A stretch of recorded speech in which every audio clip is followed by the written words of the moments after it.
Two, 1, 2. We are live. What's up, cuz? We come nice with it. Yeah. We got cuz here on a Friday. We just flowing. We just flowing. Let's go. I'm starting to hold my own. 24 bottles, I'm in my zone. As we get it together, Starting cuz. to feel like rapping is home.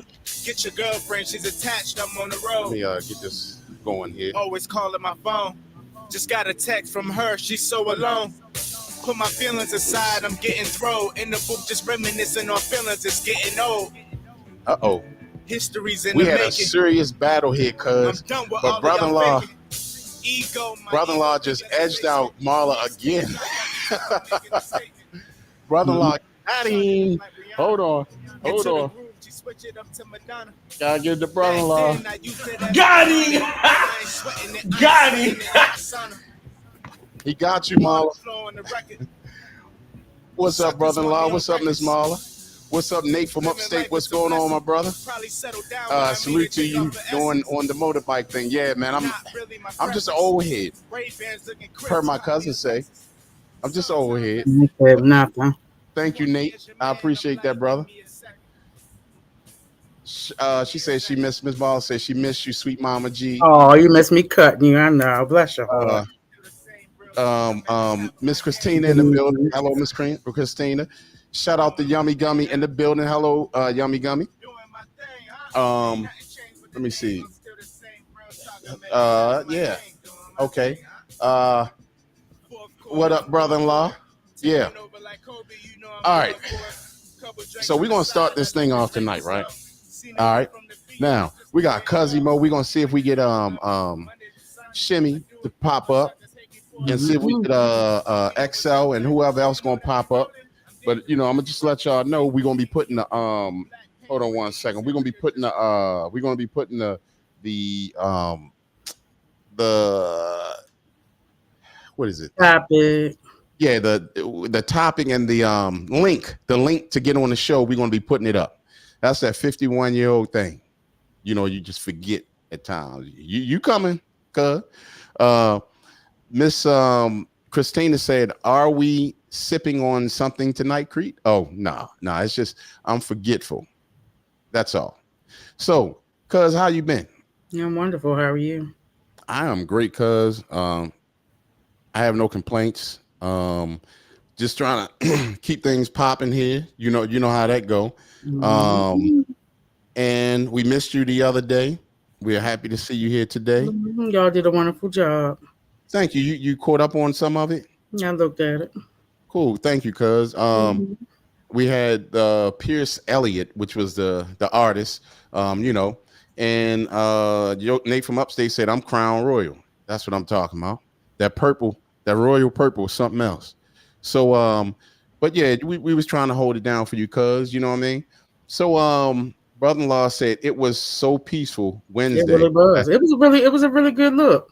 Y'all keep up the good work on Wednesdays. Stop it, cuz I caught it. I caught what you're saying. All right. So as we get this thing started, cuz you want to do your part, the mental health check. Greetings and salutations, everyone. Welcome back to another Friday full of shenanigans, fun, and talk with the Street Tactics Media Group. Thank you all for coming in for another blessed Friday to see you all on and popping. We love the competitiveness of those who try to log on first and those who continuously come through. Make sure that you all share the podcast. Make sure you get the likes up. That's it. Nate, I ain't asked you yet. Hold on. Now, see, you're going to start it. I'm trying to be good. Hold on.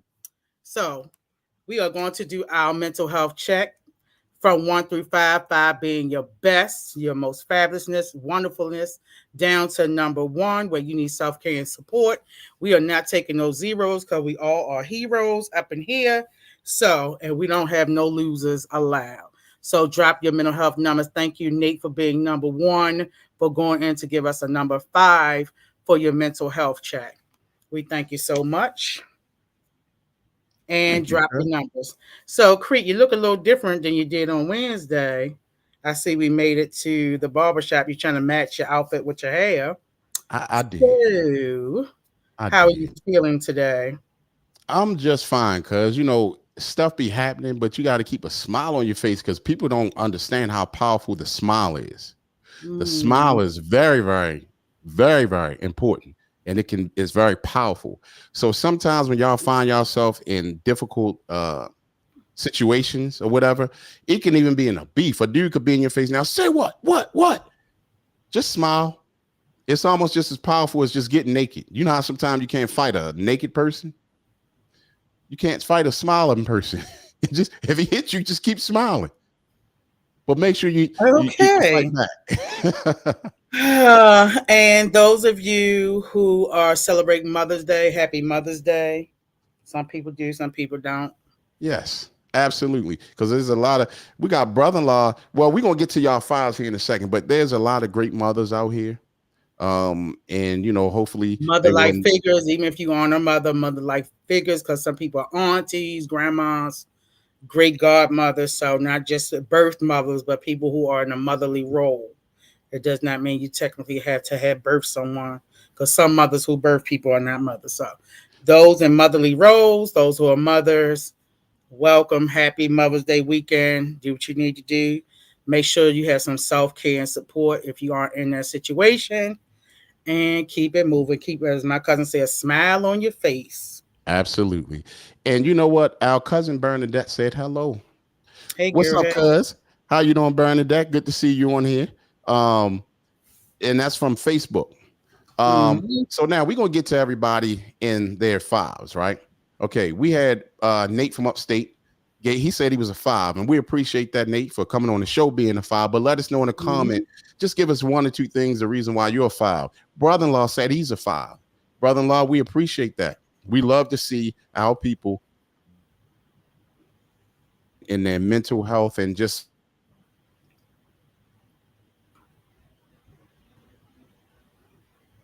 you are a 5.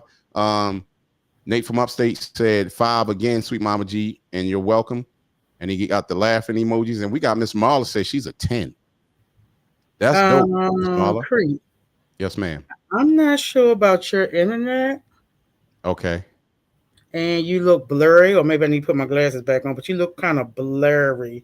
Does Creep look blurry to me, y'all? Because my eyes be tricking me. It's getting late. It's almost 11 o'clock chicken wing time. Does Creep look blurry off and on? Yo, is it just me? And maybe it's my intranet. It might be your internet, cuz either that or being as though you're half a honey. Half a honey could do some strange things. No. And you know what's too distracting me? Because those little blinking color light things you got in the back. So I gotta cut my lights off now, cuz? Yeah, I don't like that. Yeah. The ambiance and the decorum is.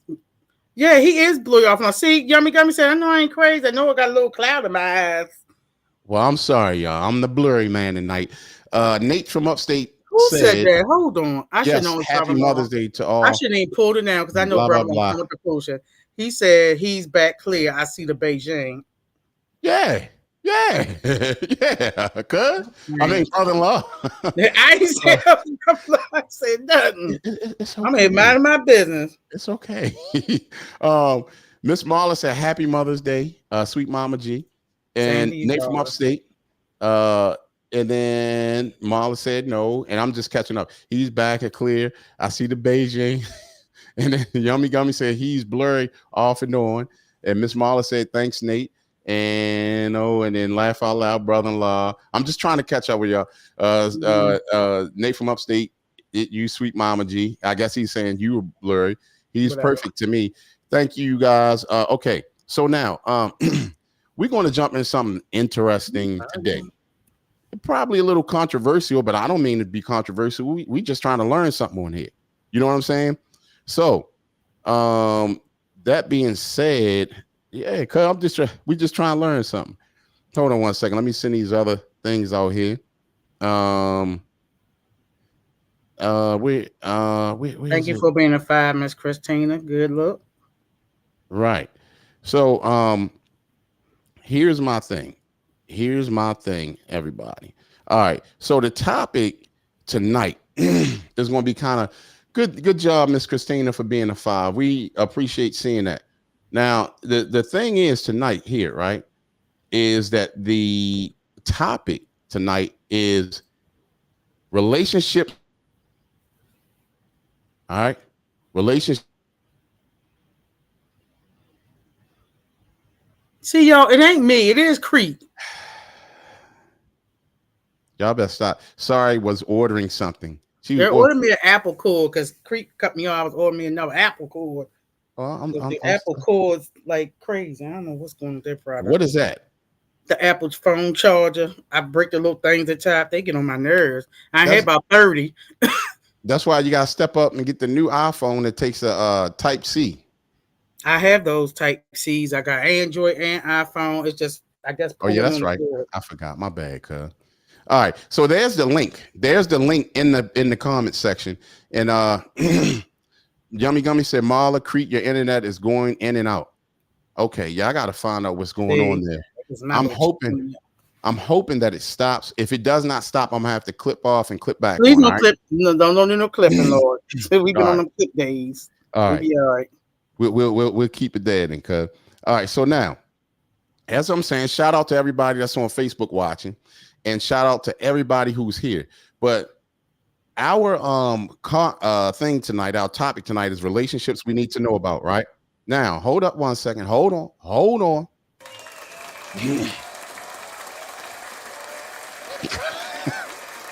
Shimmy. All right. We got our brother Shimmy in the house. Good evening. And we even got Miss Marla in the building. What's going on, Miss Marla? How are you? Nate from upstate said, no, it's not. I see and hear you guys just fine. Okay. All right. So here's my thing. This is where we're gonna start off. And don't come after me. This is a podcast, and we try and learn something on here. Tonight is about the relationships, and we try and learn something about the relationships, right? All right. So this is how we're going to do here. Miss Marla, can you hear us? Miss Marla, can you hear us? We're going to let us know when you can hear us. We can't hear you, so log on. Yeah. So now, here's where I want to start this thing off, because inquiring minds want to know. All right. Now,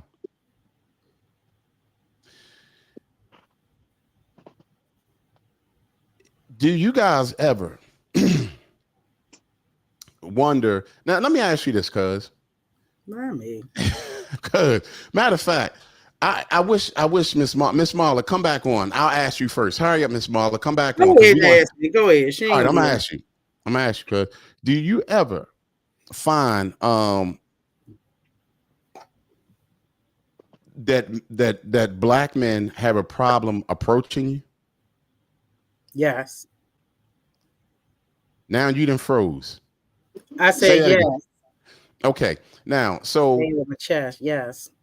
Okay. So if you had to think, have you ever asked any of the black men why they have a problem approaching you?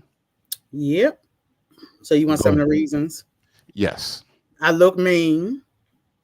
I look like I'm married, whatever that's supposed to look like. Well, I can see how they say that, but go ahead. We'll talk about that later. Yeah, we won't have to expand upon that comment. I look mean. I look like I'm always in a hurry, because most of the time I am. So mostly mean, or I look married. Okay. All right, Miss Marla. Girl, you got to type in the comments with this little phone you got. We can't hear you, girl. We can't hear you, Miss Marla. Okay. Keep trying, Miss Marla. We're gonna bring you back on. You can probably have to log off and log back on. All right. So Nate from upstate said that's only if they hold on. This stupid thing always pops up, and that's only if they shy or intimidated. I'm neither one. He's talking about approaching a black woman. Now, so Shimmy, have you ever felt like that you didn't? Have you ever seen a black woman that you didn't want to approach? All the time. Okay, why is that? I mean, what would make you not want to approach her? Because a lot of women, all they think that a man wants to do is sleep with them, and that's not the case. A man just may genuinely want some good company. I hate eating alone. You know, it's like a woman's company. If you can get a woman, if I meet a woman today or tomorrow, and she can talk sports with me, hey, whenever I get to the finish line, that's fine. But you know, a lot of times I don't do it because the thing about it is like they're preconceived notions. These are already stereotypes that come with all he want to do is get laid. I don't want to go through all that. I don't want to be categorized as one of those guys. So I don't do no approaching. Like I said, I don't chase, but I don't run away from it either. I always try to put myself in a position where, you know, if we flirt back and forth, but go on. But to approach initially, I'm scared. I'm a wimp when they come to approaching because that's what they think. They just think you want to sleep with them. But a lot of guys want some good company. They really want some good company. Like a woman that can talk sports. Oh man, we best friends. Okay. Now, that was a good explanation of, you know, I'm sure, or a representation of other guys, the reason why they may feel the same way you feel. You know what I'm saying? So, and thank you, cuz. Now, just to explain to you the two things that you said, cuz, about either you look mean or you look married, right? Yeah, you be looking mean. Mm-hmm. But sometimes I got that before too. Like, yeah, you be looking mean. You know what I'm saying? A lot of times, some people told me I got a serious game face. Like, I just numb. Because when you out in the public, you got your mind on a mission of what you got to do. You got things in your mind. You got to do this. And some of us of age, I got to remember what store I'm supposed to be going to before I pop into another store. Right. But let me say this on the flip side. Not so much when I lived up north, but definitely in the South, men of other races try to talk to me, not the black ones. You saying in the South? In the South, more white men have tried to talk to me. Older men, white men, have take my card. You know how you go into your car, you got your little card or whatever. Oh, can I take coffee? And at first I'm like, hold up, this better not be. Because you know how those little shows, you see little prank stuff going on. You like, hold up, let me get my guard up. But it's just genuine. Black man, I could be head falling out, limping or whatever wrong with it. I remember, like I said, every time I fly, it never fails. You know how you put your carry on the overhead. And, you know, I had a brother in the aisle. And, you know, I'm struggling a little bit. It's always a white guy. Oh, can I help you get your luggage? I'm like, oh, you know, you try to play the damsel in distress. Right. Oh, let me get my arm hurt. It's always, when I say always, it's always a white man help me get my little overhead luggage. Brother, let the thing fall on my head and I'll be dead in the aisle. It never fails. Never fails. And that's when I say every flight, it never fails. Wow. Brother-in-law, you crazy. I'm gonna just tell you that. Now, before I also jump on there, now Miss Marl, I guess she said she was chilling, I guess, because she couldn't get a thing to work. And then Yummy Gummy said, eating alone, sleeping alone. I hate being alone, period. So, and that was referring to, I think, piggybacking off of what you were talking about, Shimmy. So, you know, there are people out there that are like that. And then and Miss Christina said something about cuddle. And then Nate from Upstate said, is somebody out there for everybody? Find your love. That's true. And shout out to DJ XL in the building. And Nate from Upstate said, I have a smile on your face, sweet mama G. Dang. Miss Christina said, there is nothing wrong with interracial. Oh yeah, interracial. Nobody said it was. I'm just saying. Typically, these are things. I mean, I'm in different areas. Let's say that I live in a different echelon area. So it's more Caucasian people, Caucasus people, more multicultural populations where I live at. So it's typically that. Like I said, I've flown different states, whatever. It's always like I said, and there's nothing wrong with that. That's what you find, and I find in the South more so than back home. It's more interracial couples than not. Even like It is. one of my supervisors, she's married to a white. She's a black woman married to a white man. Her sister's the same thing, you know. And it's just more so down south than it is up north, as far as I see in relationships. I agree with that because I've seen the same thing. I agree with that. Nate from upstate said they like you. Now, so the other one that you said was that you look like you're married. That's AKA you, because you look like you have your stuff together. And when that happens is a lot of times, and it's a certain look, like you already taken care of by a man. But I know, I mean, I don't know what your status is right now. Who you talking to? You talking to me? You could. Oh. But I'm just saying, I mean, that's sometimes how, you know, if you look, and especially if you ain't out here dressing all hoochie-fied. Oh, dude. I don't care what it is. Even the event. Now I might give y'all a little shoulder like I give y'all, but I don't care what kind of event, what y'all call it? We call them cabarets up north or little hoedowns y'all had down south. I will never be hoochilicious ever. Right. Ever. That's just not my style. I don't need to do all that. Right. I'm luscious anyway.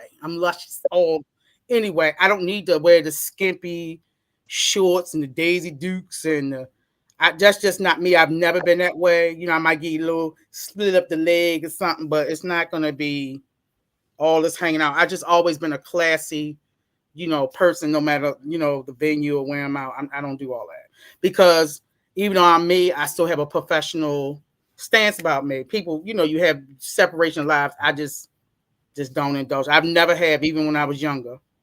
Just haven't. Right. And that's a good look for women.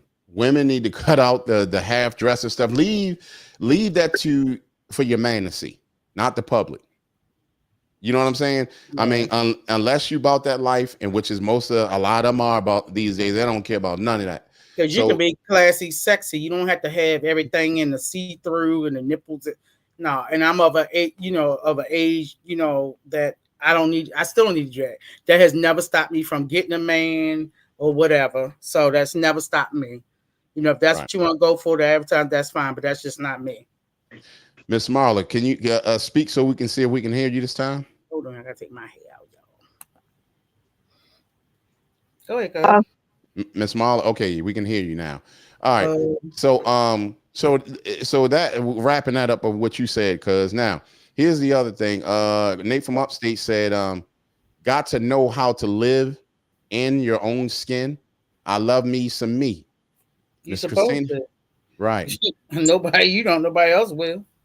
Miss Christina says, so that's not a deal breaker for you, sweet Mama G? So I had a conversation. I'm coming back on y'all. I take my hair, y'all. My ponytail was giving me a headache. All right, no problem. So, Miss Christina, what was she talking about? What's a deal breaker? What is she talking about? I guess interracial relationships. So I had a conversation. I don't know why. So one of my topics this week, from y'all know I do therapy, was death, dying, and elderhood. And I had to do research on my life from conception when my mom and daddy made me, boom, all the way to my age now, which is the middle, they call you middle life stages. And you have to document certain things that happen in your life at every stage from adolescence on up. Mm-hmm. So we talked about elderhood and what we used to want a relationship for. You know, a couple years ago, you might want somebody that was blow, as they say, y'all men say, blow your back out and all that stuff. Mm-hmm. And so one of my friends, we would talk, say, yeah, you better find somebody that might wipe your ass, you know, in a couple years, because you're going to be in that stage in a couple years where you're going to be, you know, with healthcare, your health may deteriorate, not just looking for somebody that can do the, you know, no pun intended, but shimmy. See, you came on my life shimmy when I always use this word before I used to do the shimmy pop, you know, it was to get your freak on. but not worrying about sex, but long term, and someone's going to be able to take care of you on those sicknesses in and out, because these are the years where we really are, having health issues and things like that. Although people are going to be around for you during your health issues, or it's just those fun times of, the sex and all this other, going out and drinking and dancing. Or they going to be around during your time, because we also talked about, they call them hospice husbands, where men around late 40s and 50s start to deteriorate in their health. And now they might have been single all their life. Now they want to find a wife to help take care of them in the age, of deterioration. They call them hospice husbands. You know what's funny? Cuz you were just talking about having somebody around to wipe the your butt. You know who'll be talking about that all the time? Who? Donald. Oh. All the time. Okay. Yeah. So I'm like, he's serious about that. Like, he's dead on serious about that. But think about it. Y'all, not saying y'all, but men are still looking for this whatever in their mind that she done went on, or you looking at some old porno, looking at some of the old Janet Jacksons and Cherokees that ain't around, that's old too now. You got to get your mindset of your future and what it may hold. Like, I know it's off topic, but talk about your estate planning, your wills, advanced director, who can pull the plug if something wrong with you, who's going to be there, who's the next of contact, who's going to take care of your finances. So those are things that we should talk about, not just as young people, but now we're seasoned individuals, and a lot of us are still single. Do we have that stuff in place? Who's going to take care of you? Are you going to have enough money to go to a nursing home or a rehab facility? Because I've known people go in for simple procedures and wind up in rehab facilities before they can even go back home. I've had a client where went to the rehab center, lost his home because there was nobody to pay his rent while he was in a rehab place. Didn't know he was going to have to go there after a minor, male surgery, and wind up staying 2 months. He lost his place. Evicted, they throw all your stuff out. They don't care. So it was like, tragic, but he didn't have anybody to, and he has children, but his children not around. They're not involved. And when he came out, he didn't have a home. This is America. Just so something I was going to say. Oh, well, Miss Christina.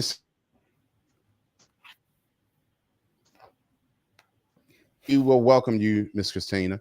Now, as we were talking about, we were just talking about black women or black men or approaching black women. So check this out. We're more inhabited sexually. Often black women have been raised to keep our poise and act like a lady at all times, especially in public and while under pressure. However, black men tell us they love the freedom. Now, this is right here is explaining, like, now, and I meant to say this. Sometimes black men go over and prefer white women, right? So this is what this is pertaining to, and I meant to tell y'all in the beginning. So I'm going to restart this, because what are the excuses, or not excuses, or what do you hear sometimes black men say when they go to date a white woman, and the reason why they're not dating black women? I'm gonna ask you, Shimmy, what were some of the reasons have you ever heard?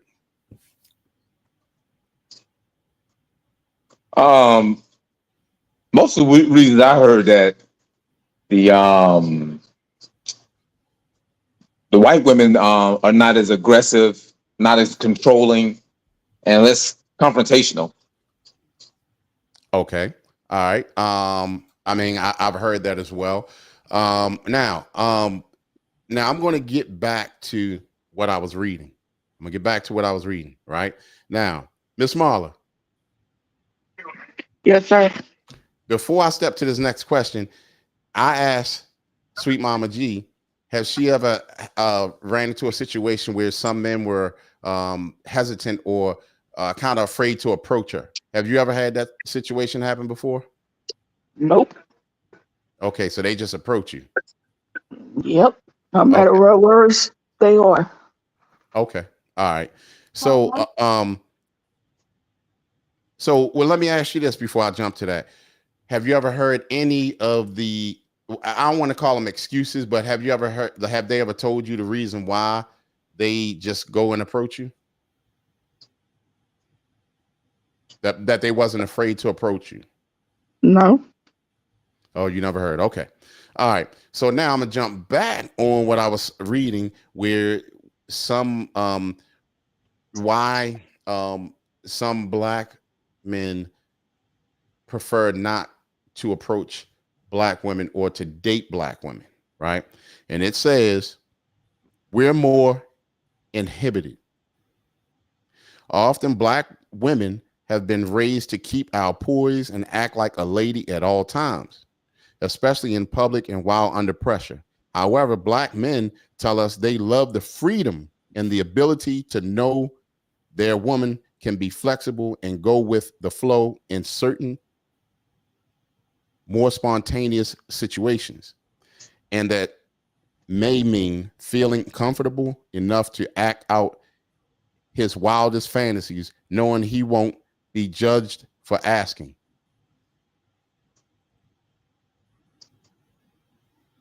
You talking about with the other race? Yeah. So this is what I heard. So I went to a predominantly white, majority white all-girl high school back in the day. Mm-hmm. So we've always heard across the board, even at colleges, white girls are more looser. They're more their inhibitions about sex is way more faster than typical black girls. You know, they go with the flow and things like that, as you said. They're less confrontational. They're low maintenance. So it's various things they've always said about that. We talked about high maintenance and low maintenance on here before. You know, they're easier to come in and kind of be like if they come into a guy who has a black family, just trying to fit in more. So, you know, so just different topics, you know, things I've heard over the years. Remember, we're seasoned individuals, so those things have continued to play. And then, you know, jokingly, and I guess men say, you know, they'll run up their credit, or, you know, they use a white girl credit and all that stuff because they got good credit, or they'll spend their money on them, you know, all that stuff, blah, blah, blah, over the years. Hey, Miss Leslie H. Oh, okay. Hello, Miss Leslie. Thank you for showing up. We appreciate you. Mm-hmm. Now, so Shimmy, you heard what Cuz just said, right? Is any of that true? And if you can agree with any of it, agree. And then if there's anything you want to add to it, add to it. I mean, some of it I agree with it. I mean, yeah, the white girls, as far as I know, maybe a little bit more freakier, and supportive financially than black women. It's a whole different dynamic though. It's a whole, you know, two different cultures coming together, and 9 times out of 10, both of them, each culture, the black man and the white woman, have been taught not to date out of their race. So it's like they're both able to do it. So now let's just take advantage of it. And let's get loose with it, run wild with it, and see what's going on. And then sometimes it turns out to be the best. Some of those interracial couples, they stay together forever, have beautiful children. They grow together. It ain't like Pookie met Ashley and ran up a credit card and got in her dad's 401k and did all that. So sometimes it can be great. It all depends. I don't think black men just target white women just for that. I think it's just like Sweet Mama said, the low maintenance and the riffraff. I mean, black men, they want to feel like a man at the end of the day. By the time they get off work, if he's working, by the time he get home from work, he don't want to get up there and fight again. Hell, he might well stay at work. If he got to come home and fight shit, just stay on that work 12 more hours and keep it like that. So let me ask you a question across the board. So typically, I'm a sports fan. No pun. I ain't looking to date Shimmy about that. So I'm an avid sports fan, always have been. when we go see these drafts, we see a lot of white girls with the black athletes. How do y'all feel about that? Across the board. Hold on one second. Hold on one second. Okay, so what's happening? We got Miss Leslie in the building Girl, I couldn't see why her picture so small. because she got her phone. If you turn, Oh, I just said, girl, my glasses. I can't see. Turn your phone sideways. yeah, if you could turn your phone sideways, that'll definitely help. All right, Oh, so not that way. yeah, no, Oh, that's right there. All right, so Oh, I can't see. can you repeat what you just said, cuz? I've noticed when, especially with the drafts, again, I'm an avid sports fan. I watch the basketball drafts and I watch the football draft. Why you always see a lot of black athletes with white girls? Well, one, those are the ones that are in college. Not saying that black women are not in college, but I'm saying they'll be in college, and sometimes they are implanted there to be there for these guys. And you know what? My coworkers, we were talking about how white girls go to college to find their husband, and black women go to be in power and take over the world. Hold on, don't say nothing. Don't say nothing. Amen. Okay. Let me put you up on some game. And y'all already know this, but neither one of y'all said it. They get the white girls because she probably already got a stable stability and financial. So she already, although he's gonna be making a certain amount of money, yeah, he gonna get that draft money, yeah, he gonna get that contract. He knows that already Sarah, Ashley, already come from a family that may have a little money, instead of going to get Keisha from the block, and Keisha want to bring all her friends, and next thing you know, you got Derek Wilson got to pay for the whole table, the whole block. The black man, them black athletes, they choosing them white girls because they figure, if I'm gonna choose a white girl in college, make sure she got her own damn money before I bring her along. And most of them don't.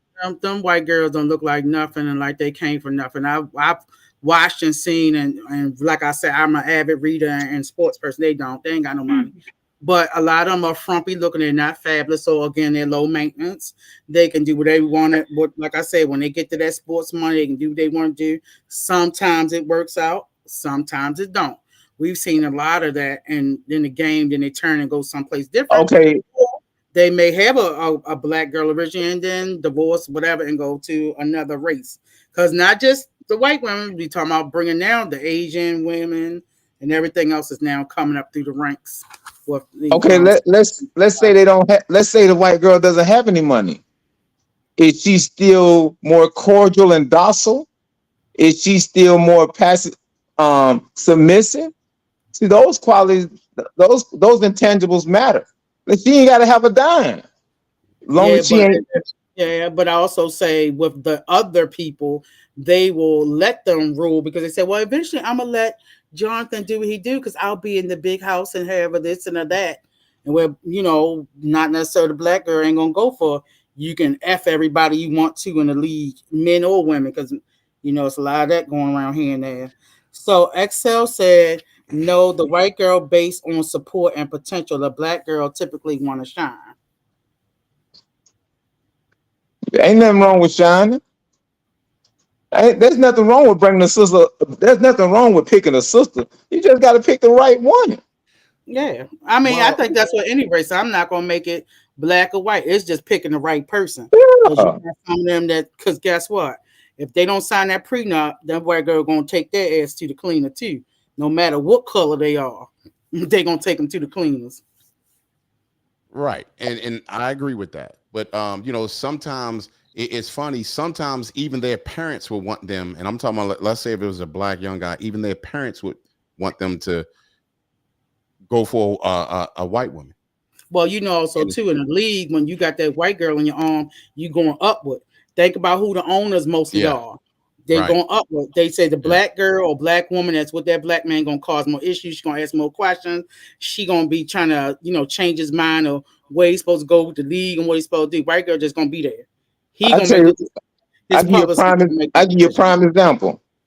Tiger Woods. His wife was brought to him handpicked by his caddy. His Tiger Woods caddy knew this girl. She was a nanny All for paid. somebody. Yep, she was They all paid. Yeah, she got introduced to Tiger, and it took off. It was okay until Tiger started going on that rage, that rant, that binge. He started messing with all them white girls, all on white. When they put out on white girls, when he had that car accident, and they put out on white girls on the screen, it about 30 white girls on the screen. Mhm. Hmm. And I think a lot of times, even with that, he lost a lot of respect across the board, and he lost a lot of money over that. That chick got a lot of money in that divorce settlement. She ain't never got to work. She can have her own all-payer service. 300 All-payer million. nanny service. That's a little French where all-payer nanny or caretaker for the children. All right. So, Miss Leslie, you Yep. have anything you want to add to this?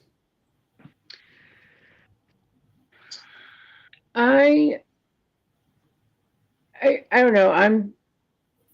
I'm white girl here, so for me it's like I agree with a lot of it.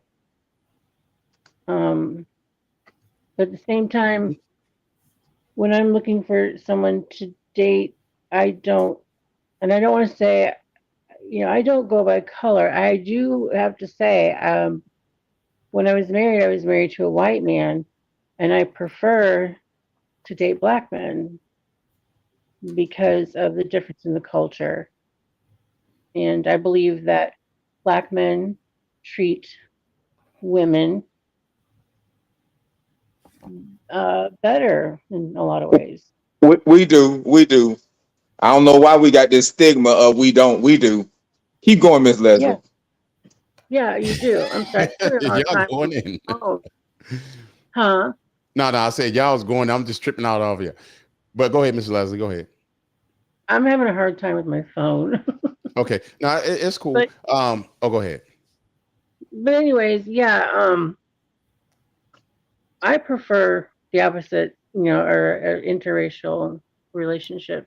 So, I mean, for me, I'm just looking for somebody that's compatible, but I don't know. Right. I mean, that's understandable. And let me do this before we shout out to my brother, Brian Borner, in the building. What's going on, Brian? It's good to see you, my brother. Again, I have to link up with you.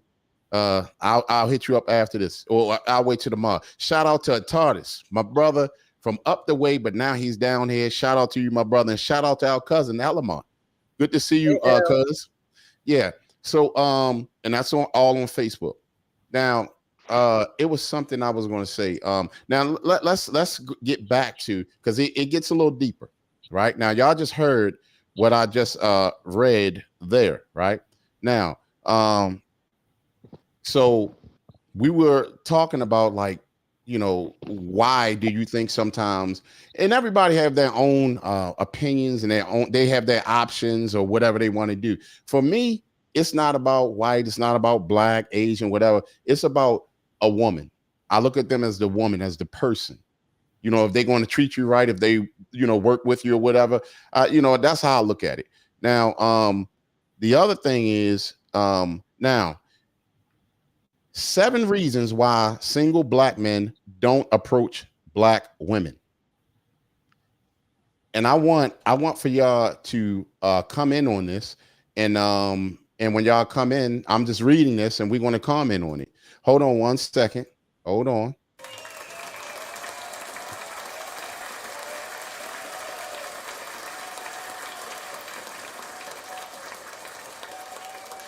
Shout out. We got Yummy Gummy on the screen.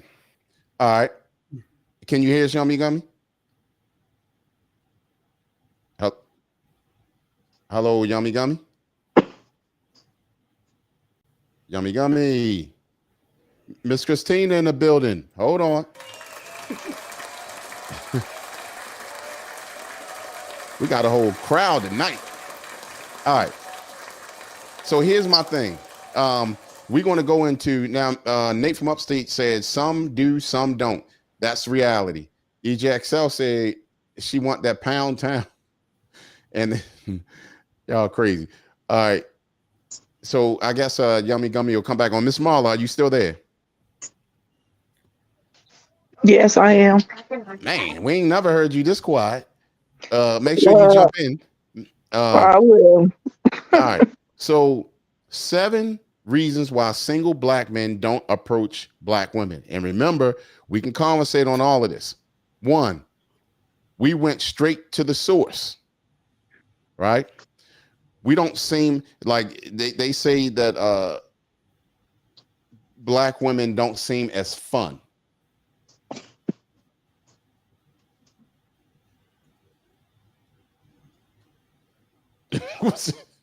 Go ahead, Shimmy. They're not. They're not. Why you say that? They're not fun. I told the dude I worked with the other day. I told him, I said, I got more hobbies than you got friends. That being said, when I date a girl, I mean, I got things that we can do together, but a black woman will sit there and be like, F all that. I want to go out of town. I want to go here. I want to go there. I want to eat out here. I want to do that, this and that. It's like most of my hobbies are already paid for and they're free and they're fun. They're adventurous. But it's like she wants to use some type of control mechanism is what she wants to do. And half of that shit she wants to do ain't fun. That's to make her feel good. And that's one topic we need to have on here one day, hopefully, is why do black women expect black men to make them happy? You should be happy already before you meet someone. I mean, enthusiastic, elated before you meet someone. So, yeah, black women are not fun. They know how to raise hell. I give them that. They know how to protect them kids. They know how to protect them kids. They know how to ask why you ain't at work. They know how to ask where your credit score at and all that. They know how to interrogate and manipulate. But fun? Nah, that's last on their damn list. They talking about let's get a house in Cancun. They talking about a mission. It's always a mission with a black woman. White women, man, please. You on the river with them. You can take a trip, but it's not a pretentious way. Okay. So are you saying that black women are more high maintenance than white women? Is that what you're saying? All day long. I can maintain 3 white women instead of 1 black woman. All right. Okay. So let me go to this comment, and we got Yummy Gummy. Yummy Gummy, we're not sure what happened. We thought she was going to pop back on, but if you can, that would be awesome. She says, I think it just has to be compatible. I've been married to a black man and a white man, both abusive, but the black man was way more mentally abusive and expected me to bring him up. Then Yummy Gummy also said, white men terribly physically abusive. And okay. All right. So yeah, if you pop back up, we'll pop you on. So okay. So do you think that some of that or all of that is right what Shimmy just said?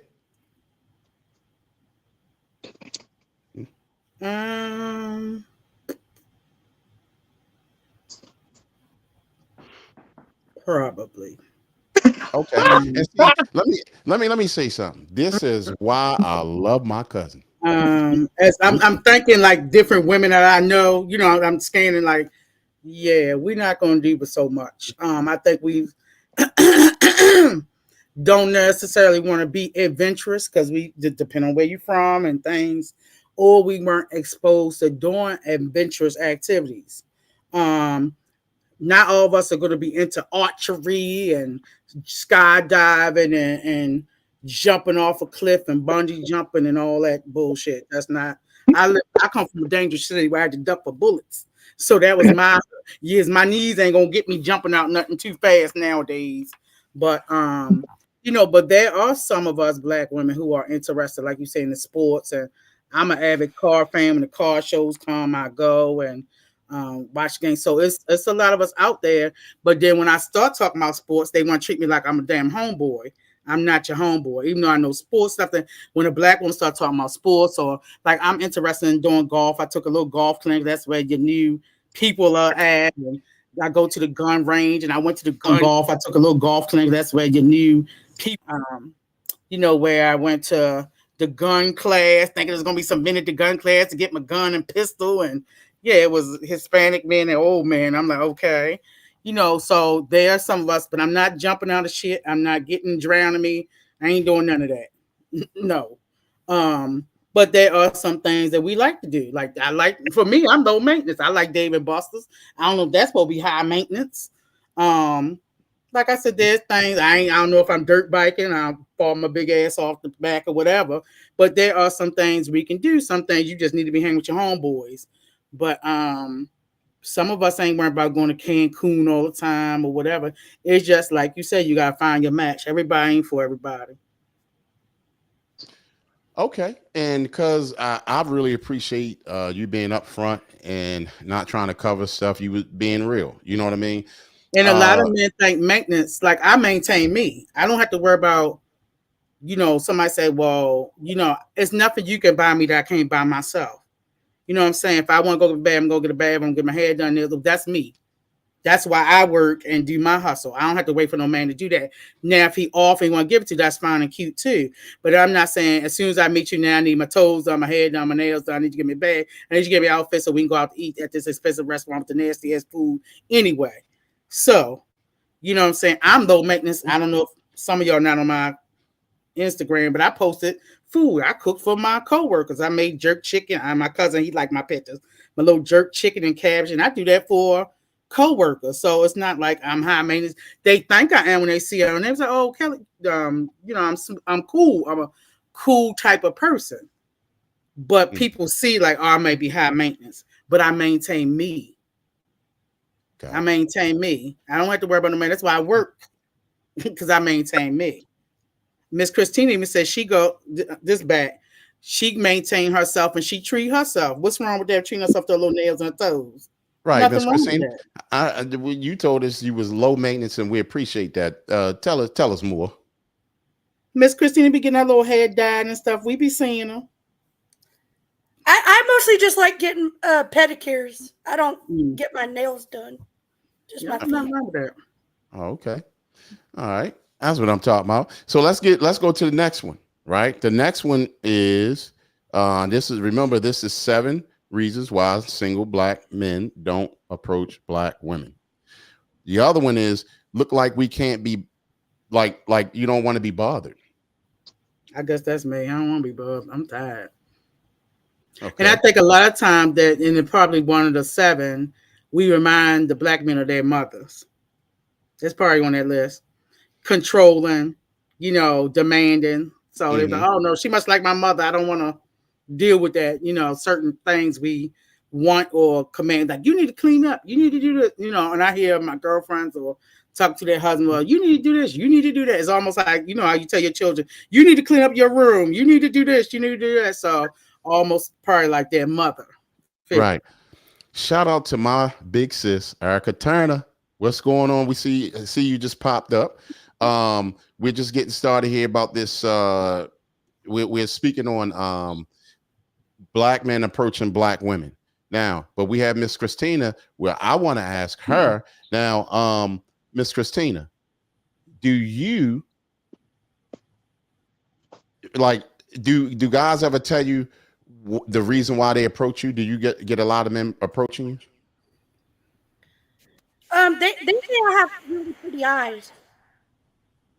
You say they do what? They say she has pretty eyes. They say I have pretty eyes. Oh, okay. So you be looking at them with the googly eyes and stuff? No, her eyes are like an ocean blue, like a, what do you call it? Bore water blue. Oh, okay. Blue. Right? Okay. Blue? They're blue, Yeah. right? I ain't got my glasses on. Yummy Gummy, you might have to turn something down in the back because it's echoing a little bit. Can y'all hear the echo? Yeah. Yeah. Okay. It's called piercing. They're piercing blue. Boy, that's another word. I'm talking about the actual color. Right. Well, that's That's not a color. So no. Well, I know that, but so Miss Leslie, do you get I got beautiful eyes. Y'all just don't be up on them. So we just about to have an eye battle. They pretty. I can't see nothing out of them. Miss Leslie, do you get a lot of men approaching you? Yes. Okay. Do you get more of white men approaching you or approaching you? Black men. Okay. All right. Definitely.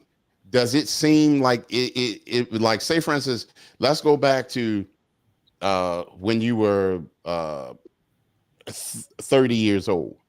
Back then, was it more white men approaching you or black men?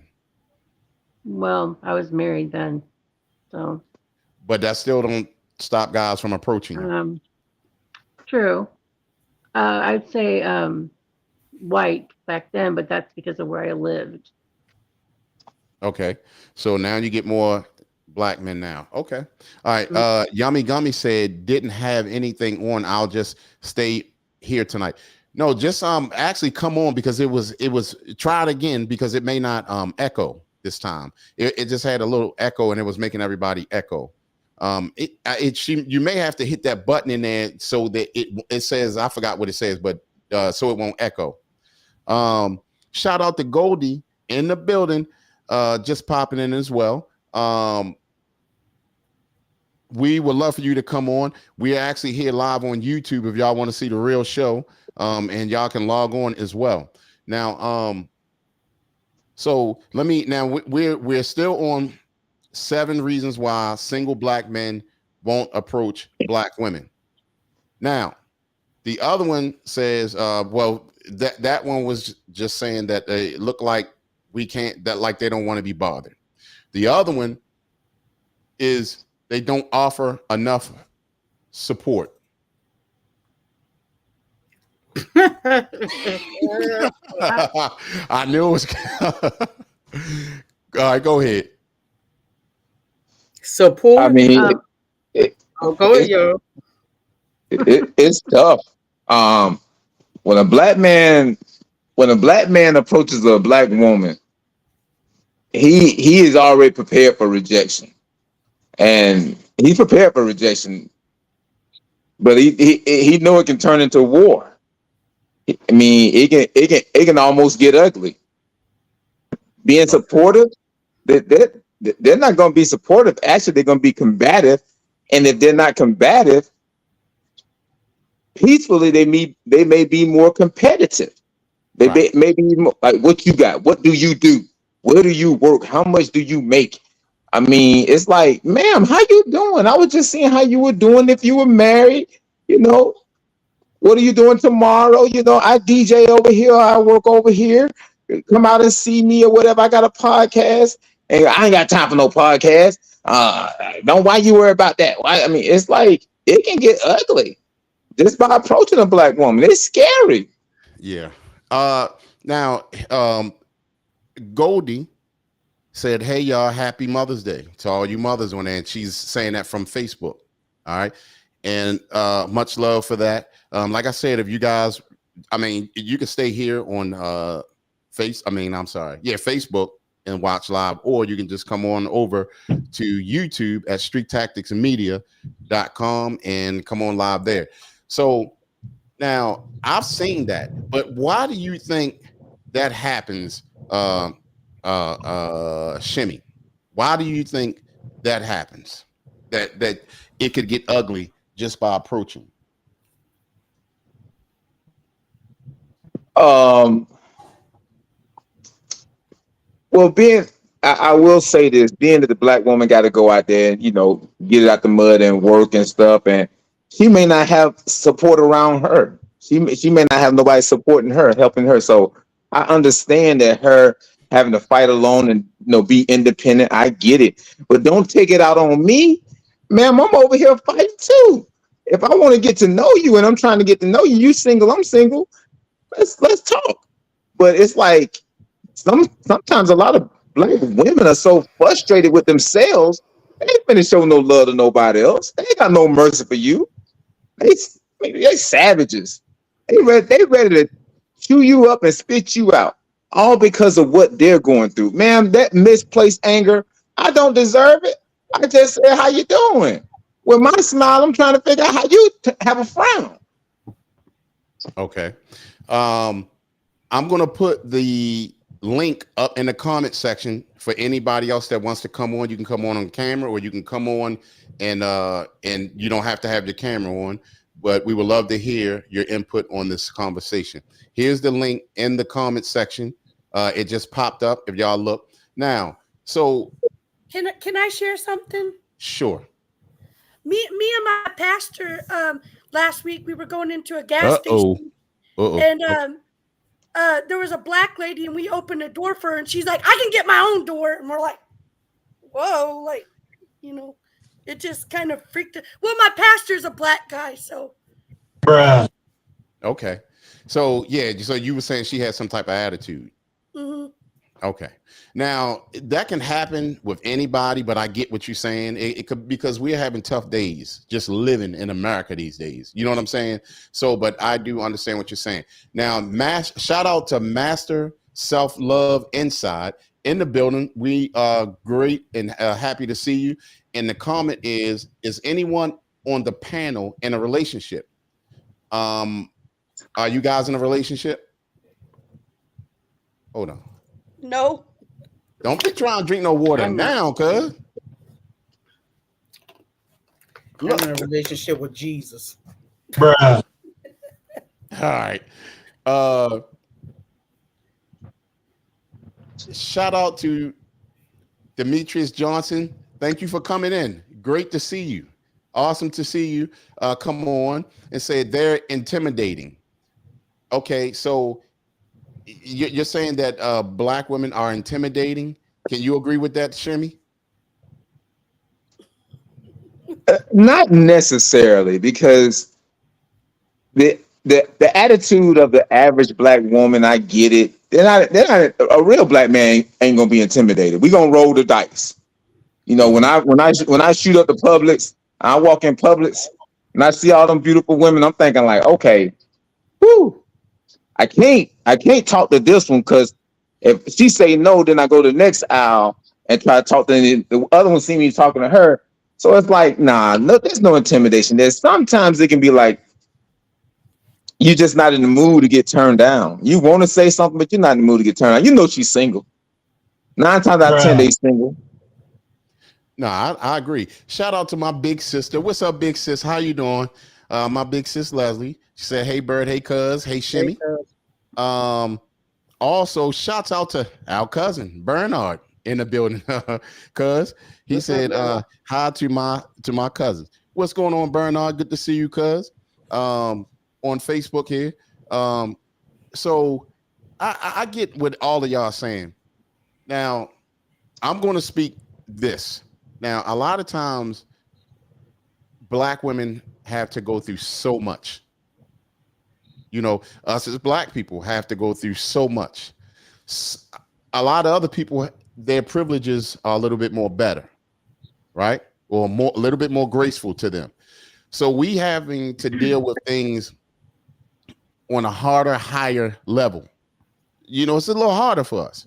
So sometimes when you have, like with some black women, they really have to go through it, because sometimes they may be women that are having to deal with being single, raising kids, trying to get the bills paid.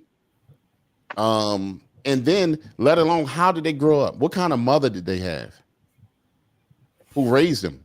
You know what I'm saying? Sometimes mothers could be very damaging to their daughters. And I hear it a lot. You know, you would think that a lot of you know, that a lot of the mothers would be a lot less toxic, but sometimes mothers are toxic, just like fathers could be toxic. So you know, sometimes that's just like this too. And I made it, and I told y'all this before, I made it a thing. When I see one of my fellow black brothers, I make sure I speak to him, because we don't know what that brother went through that day, and me speaking to him might make him feel better, or make him feel like somebody, like nobody's just, like everybody's just ignoring him or whatever. And sometimes it depends on how they look. And I hate to, you know, go by look sometimes, but you know how sometimes you can look and see, oh, this dude out here, he just asking for money to get high. Sometimes people just ask for food. I would rather help that person instead of that person just asking for money, period.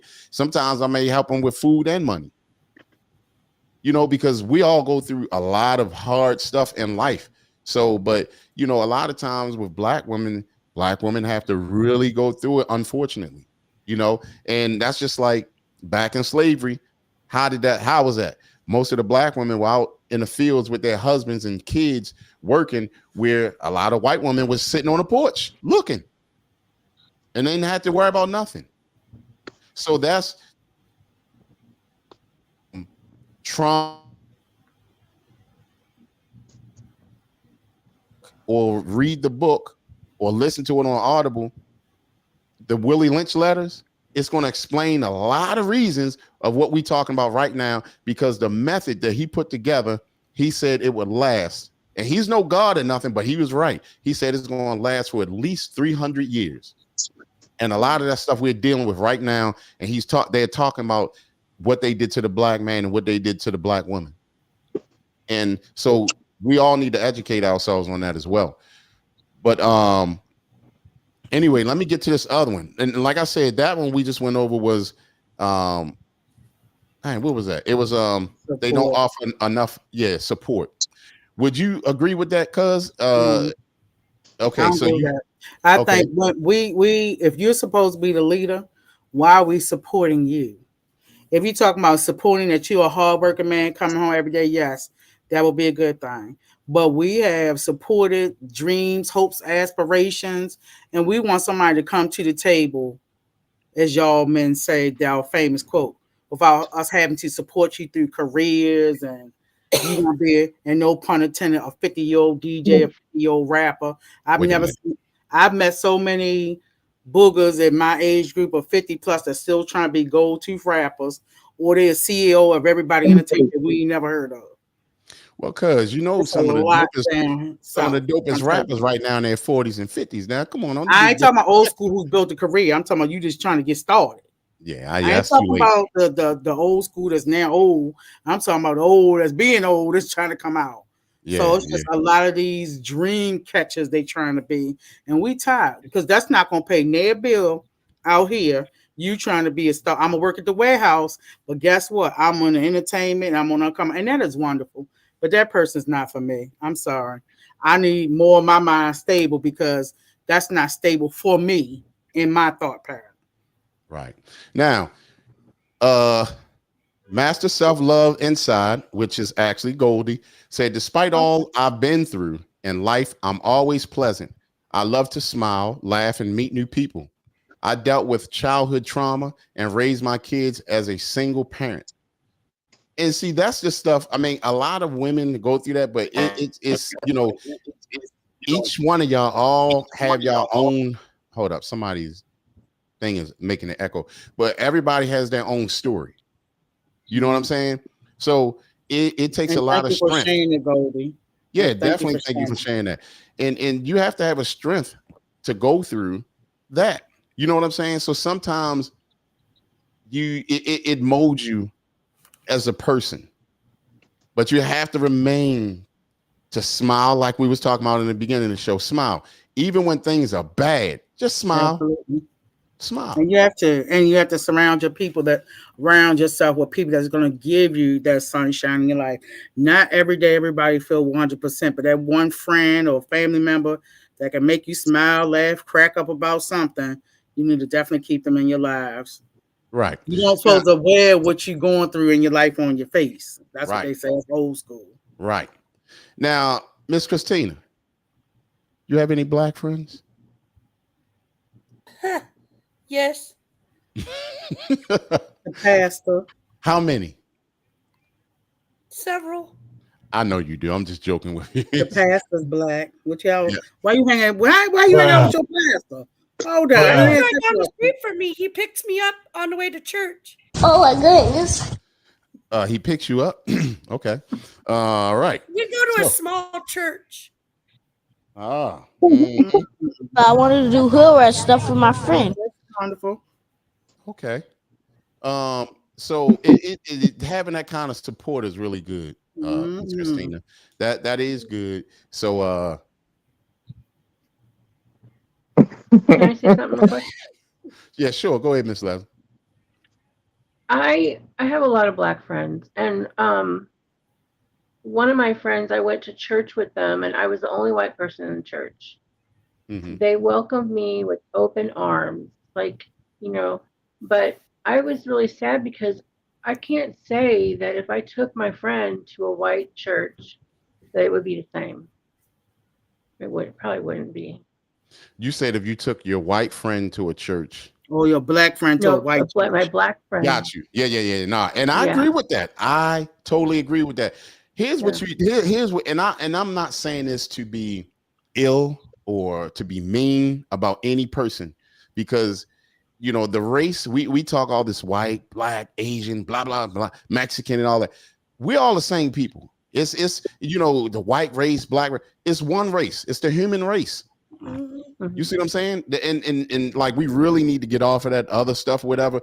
But that Black race and this race, that's only to divide us. That is there to right. divide. Now, I'm just saying, like, it was something you just said. Who was just talking? Cuz?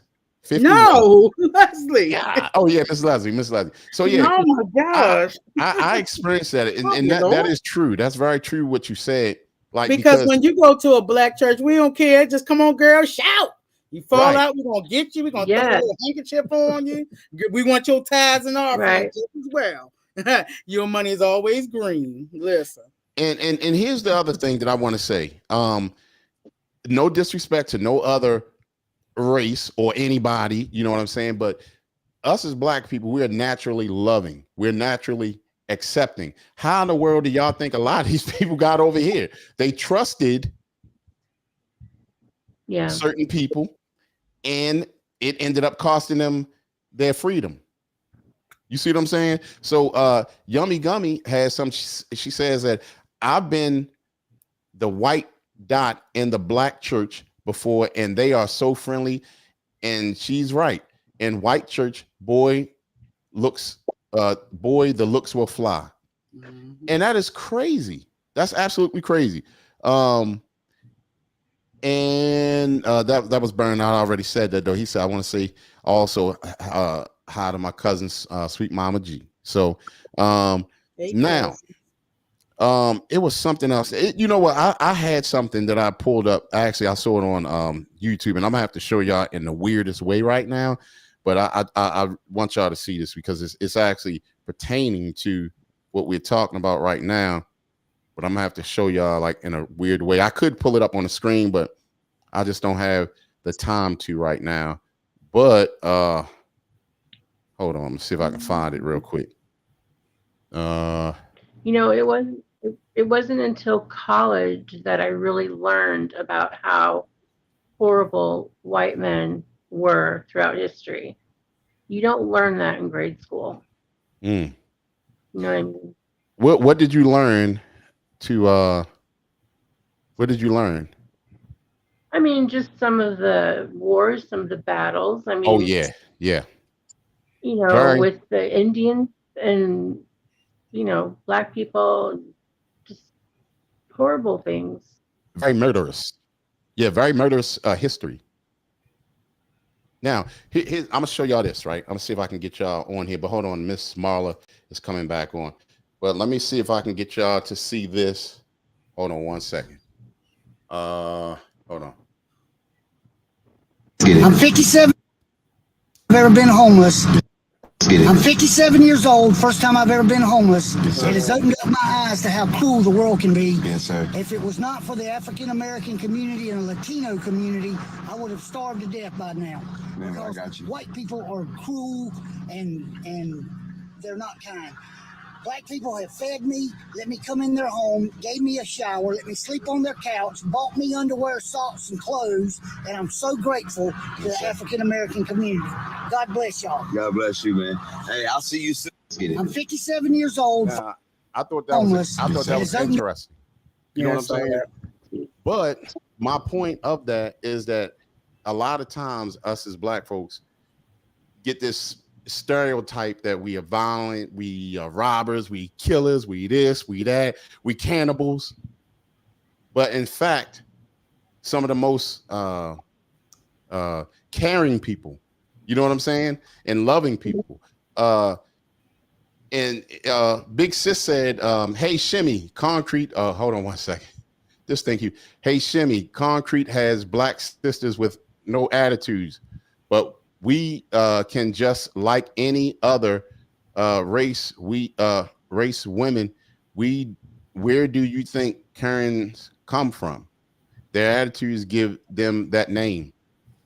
So she's saying like a certain type, just like, you know, where, say for instance, like what Miss Christina said, where that one woman had came in the door and she had the attitude. Well, Karens have their certain attitudes as well. You know what I'm saying? So can I also say something else? Sure, go ahead.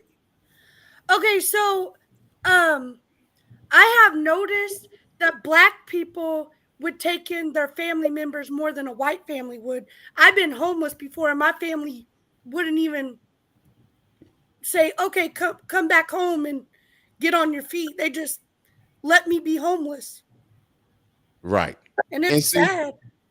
Yeah, it's very sad. It's very sad. And it's not, I'm not, and we know that all white people are not like that. All people are not bad. You know what I'm saying? And so it's just unfortunate, you know, when that happens. And I mean, I'm just glad that you guys, or all of us, have grown and gotten to a mature age where we saw that the stereotype that was put on certain people isn't really it. You know what I mean? So now all right, so we're gonna move on from that one, and we're gonna go to okay, as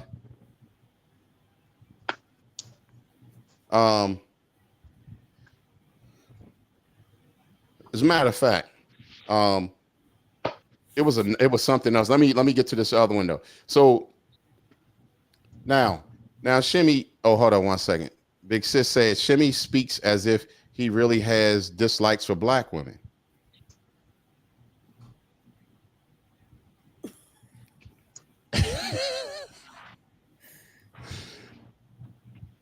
No comment. I'm gonna leave that one alone. Okay. I'm gonna leave that one alone. Yummy Gummy said Lesky, trust white women can be and are just as bad. Right. So I mean there you have it. That's why you have to look at people in general. But sometimes, remember, when you see a black woman and she may be in like a bad mind space, sometimes don't look at her as the evil person. You know what I mean? Same thing for a white woman. We have to look at people as people. You know what I'm saying? And you know, sometimes some people or some group of people may be a little bit more aggressive than others, but then we have to look at what they've been through. You see what I'm saying? Like a dude from Arbutus, well, that's a county, what would you say, cuz? A city within a county in Baltimore. Yeah, but it's like nothing goes on there versus us in Baltimore. You see what I'm saying? So so I'm going to be different than that guy over in Arbutus because I've been through a lot more. My struggle is different. You see what I'm saying? So you got to think of when you know, some people live in the South or they live that comfortable, quiet life versus the urban life. Yes, we are going to be different. My urban life is going to be different from somebody that's living in the woods or they live country, free air and all that stuff. Hey, I'm going to be more uptight. It's just like a New Yorker coming down to the country.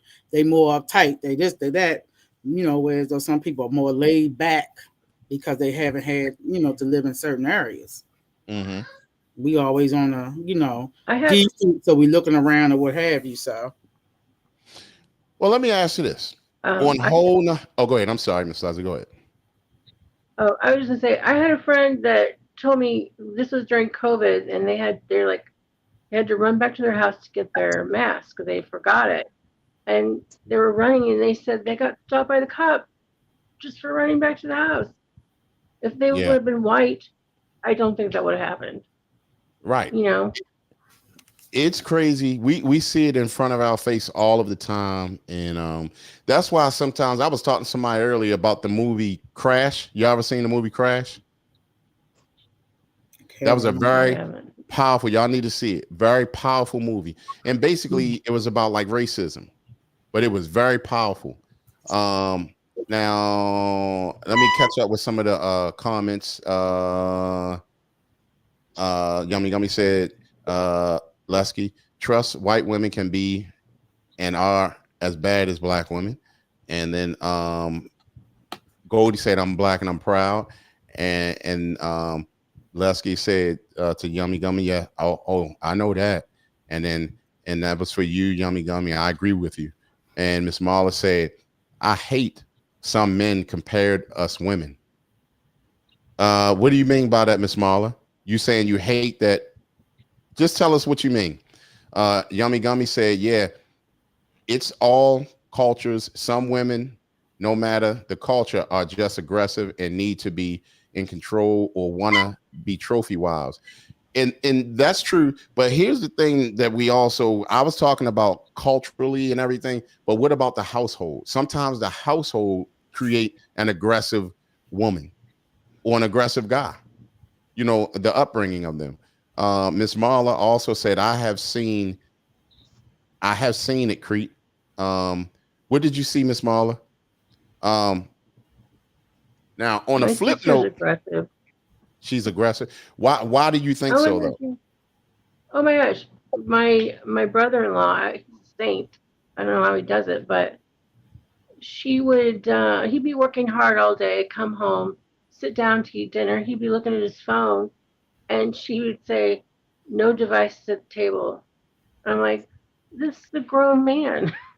Right. And you're telling him he can't look at his phone, which he has a voice, you know, but still.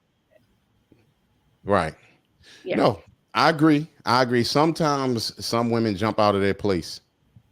You know what I mean? And it was a better way that she could have delivered that message, or you know, that she could have asked. Right, and not in front of their children. Right. Too. I agree. Now, here's something else I want to touch on, and Shimmy, and this in the men also, in the comment section or whatever. What a man wants most from women. Miss Christina, what do you think men want most from women? Respect. Okay. Anything else you can think of? I can, but I don't think I can say it on here. I say it for you. Go ahead, Shimmy. Shut up, open up, and clean up. Oh my goodness. God damn. All right. Okay. What about you, Miss Leslie? What do you think men want? I think we're just support. Okay. All right. I'm sorry. Go ahead. Oh, I was just say that they know that their spouse has their back. Right. Okay. All right, cuz, what you got? I don't know what they want because half of them confused and they want one way and then talk about what they don't like. What you talking about, Willis? All right. That's all right, cuz. All right. Anyway. I find which way the direction was.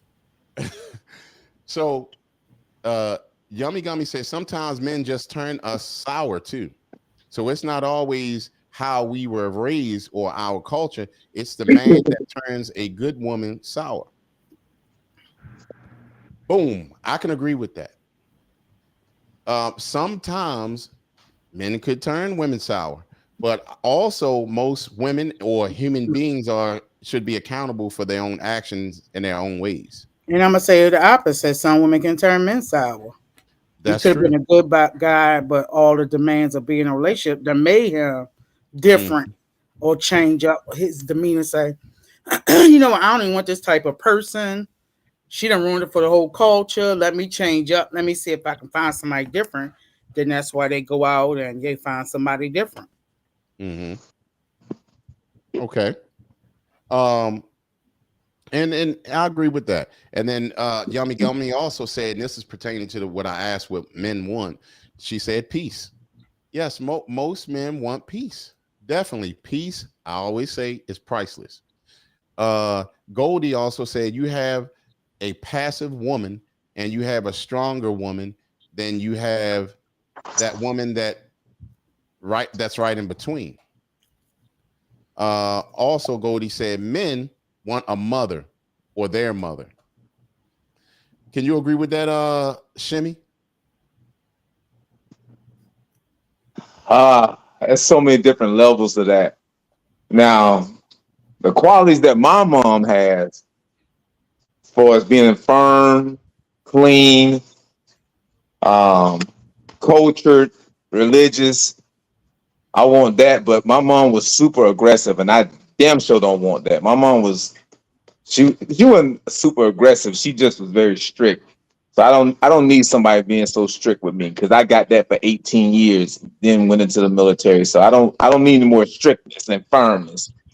But I don't that in a woman, when I do meet a woman, if I feel that nature, if I feel that energy, I shy away from that. Okay. So you shy away from a strong the strong controlling aggressiveness, like me. I don't do a lot of grandstanding, but sometimes I like, I'm very witty. I like to crack jokes, make people laugh. I don't need no woman telling me not to make somebody else laugh or to sit back in the corner. I don't need no woman trying to control me. I'm not going to be controlling her. Why is she trying to control me? Let me ask you this, since you said that. Would you lead her, though? I shouldn't have to lead a grown woman. She should already be there. If she was your wife? Of course I would lead her. But she's grown. I shouldn't have to, but you got to work with people sometimes. Some people need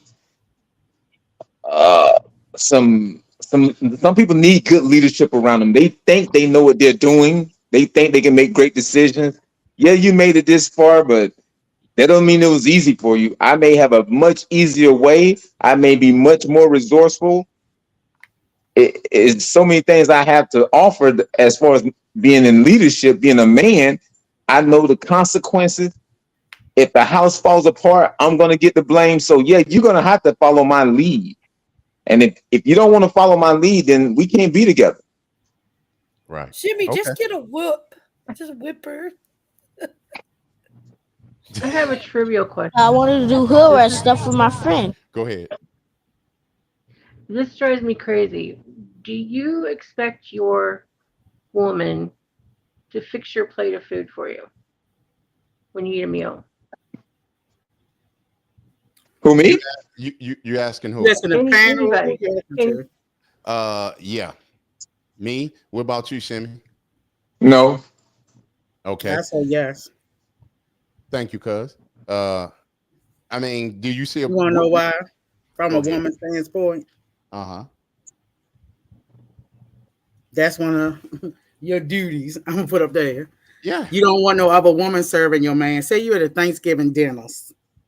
Amen. You don't know if Miss Barbara trying to get your husband and put something in his plate, but that's your husband. You supposed to give him that meal. Okay, yeah. Just like my mama. Well, hell, my father always cooked for my mama. But anyway, she'll fix his plate. Mm-hmm. Now, and if I'm the daughter and I might cook for them, I'll, fix my dad's plate. Not even plate, but he can still do his own. He'll do it himself.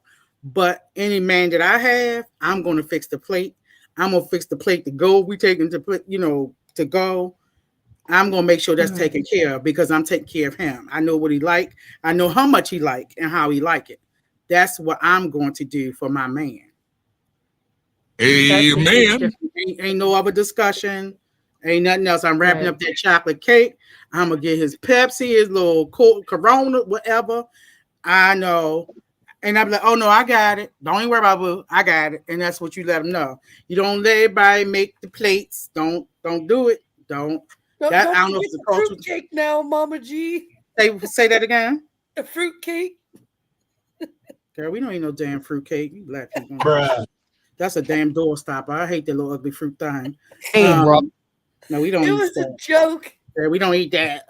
So- But you know, I'm gonna fix it just like I'm gonna order it. Like if I'm gonna pick it up, I'm gonna pick it up. Ain't no everybody in the food, eat my mama. We ain't doing all that. I'm gonna fix the plate. And that is so important. Yeah, that's a difference in the cultures. So All what's right. your culture say? Yeah.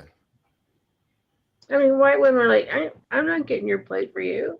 Mm. Wow. Get your own plate. Wow.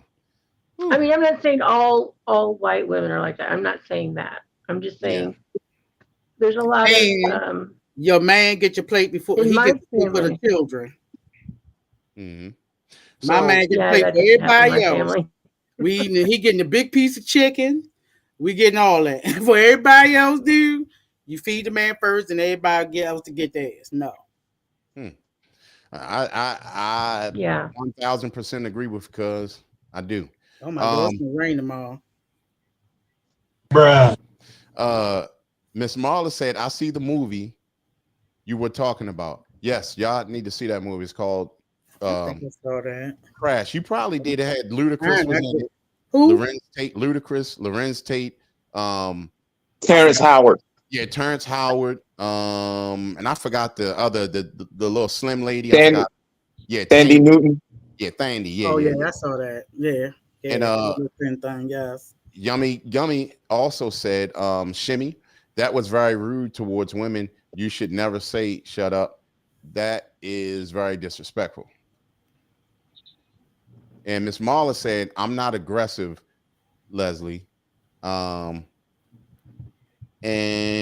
what? Marla said, amen, Shimmy. And then Yummy Gummy said true. And I think Big Sis was saying, yep. I'm going past, I'm just trying to catch up on the She was talking about her sister, not Marla. Did not. Okay. Being aggressive. Oh, okay. I meant a woman like their mother. Yeah, she that was Goldie saying that a lot of men like women that are like their mother. Yummy Gummy also says some men are just plain fickle. And Miss Marla said the men compare us to their exes or try to control the next female he is with. Yummy Gummy said, oh, Shimmy. And then she also said every woman needs leading. Every woman needs leading. We run off emotions a lot. Very true. See, us men think logical, and a lot of women think off of their emotions. And thinking off your emotions could be very dangerous. If the woman was a president, we'd be out of here. I'm joking. Anyway, Yummy Gummy also said, we're not put here to be in charge, and every woman on here can be mad because I said it, but it's facts. It is very much facts. Also, so that being said, I don't want to hear no more about no alpha woman.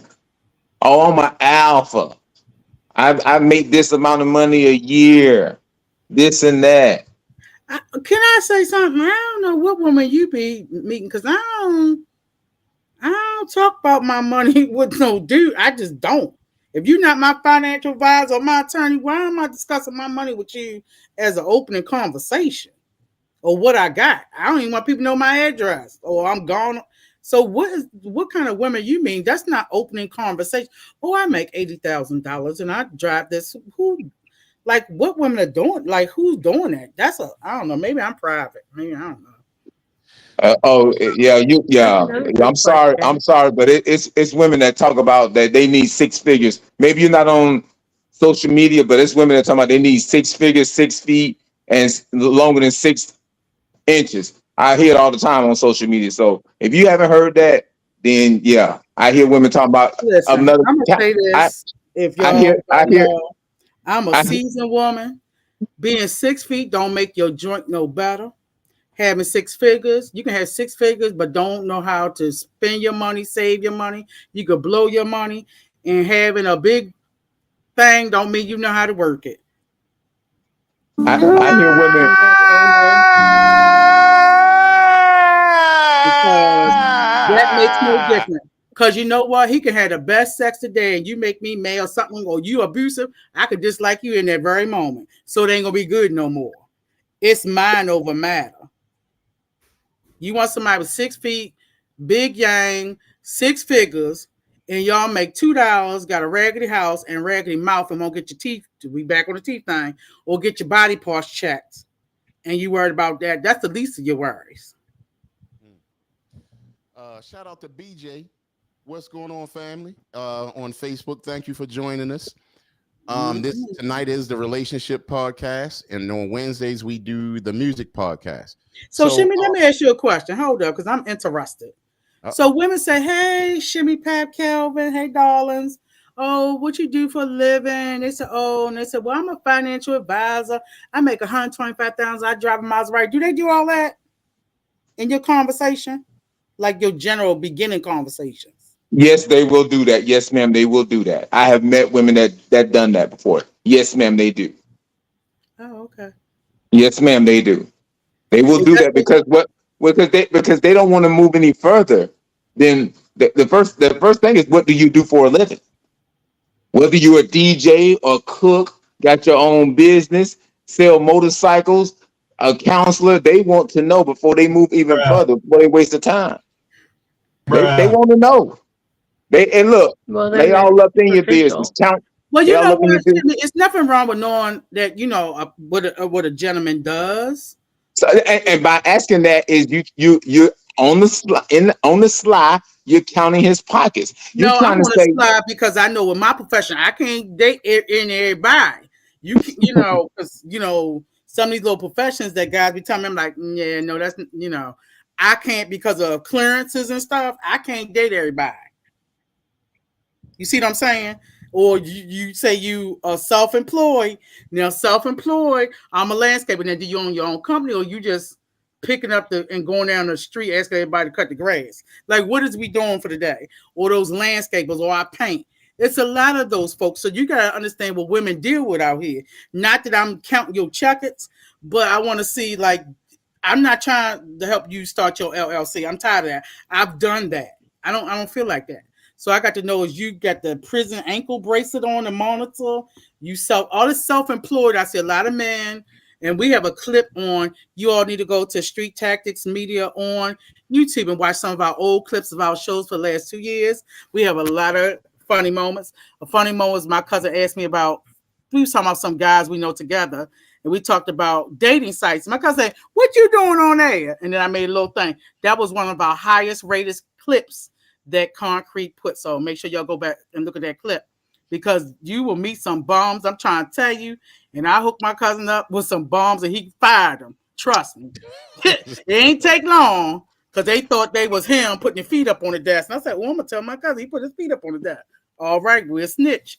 But you don't know. It's a lot. And women don't want to keep moving men in or moving forward when you are in somebody's basement. You a couch surfer.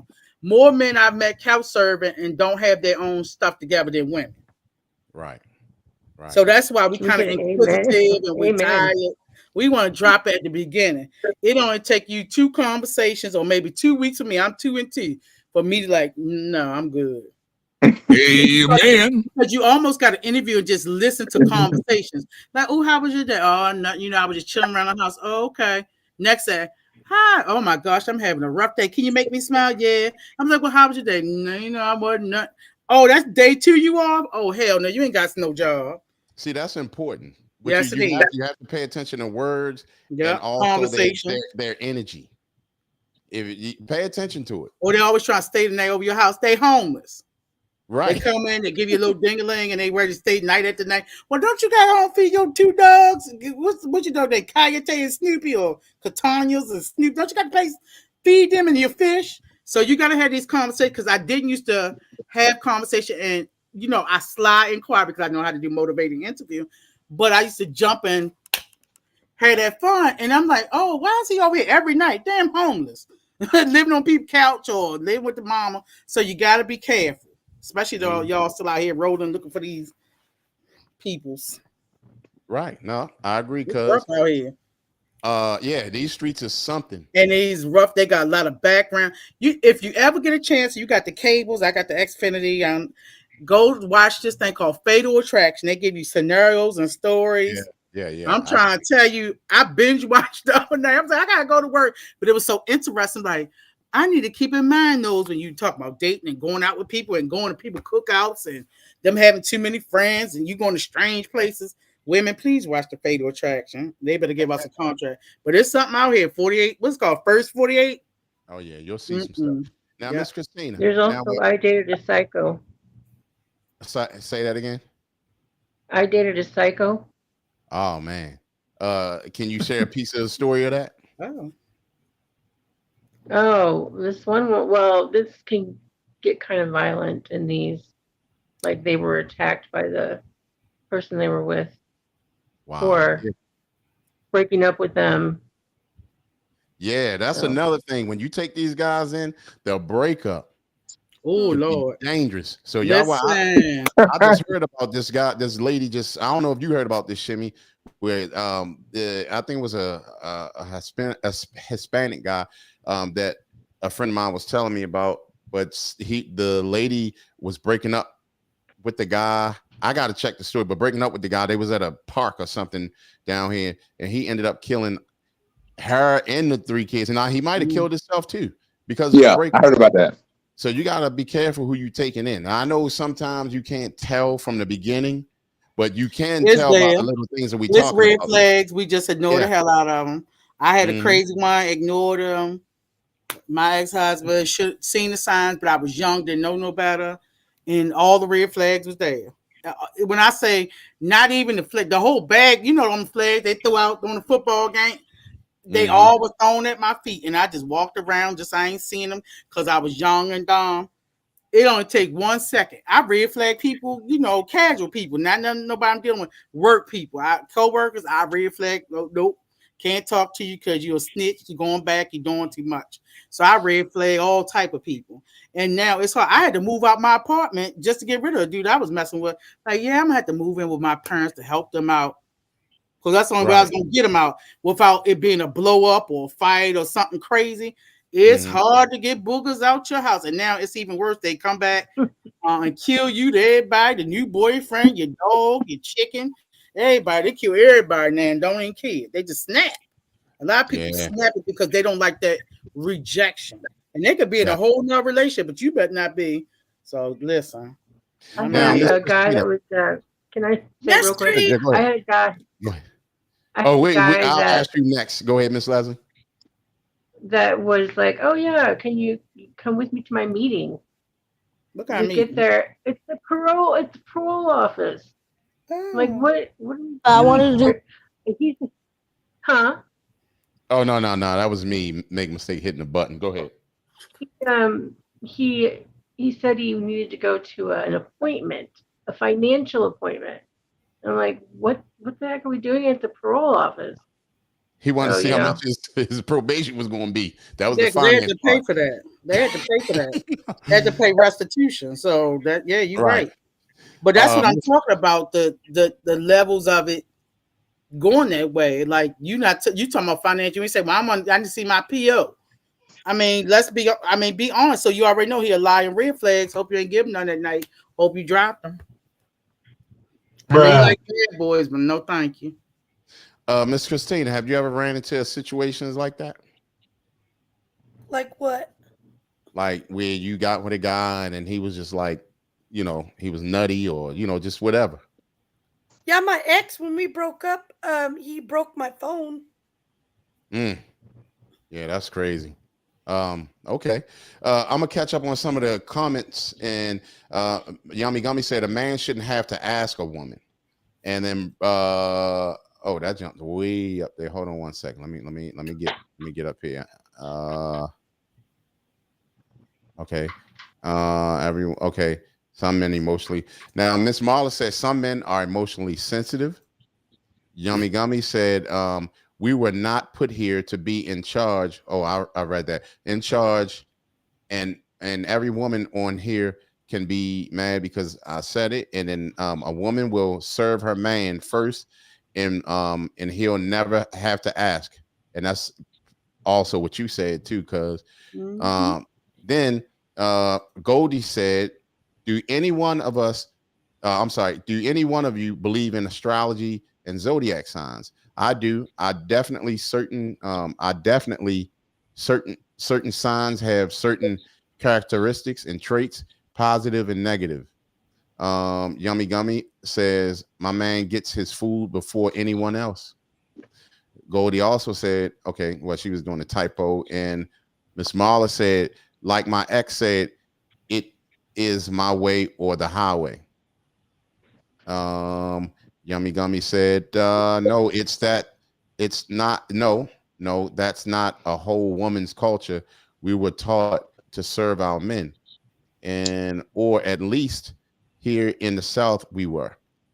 Goldie also said, my husband likes to fix his own plate, and I like that he doesn't expect me to wait on him hand and foot. Miss Marla said, right, sweet Mama G. And Yummy Gummy said, Shimmy talking to fictional women. And Miss Marla said, you have class, sweet Mama G. And Yummy Gummy also said, Shimmy, you dealing with the wrong woman. And hold on, let me clear something up.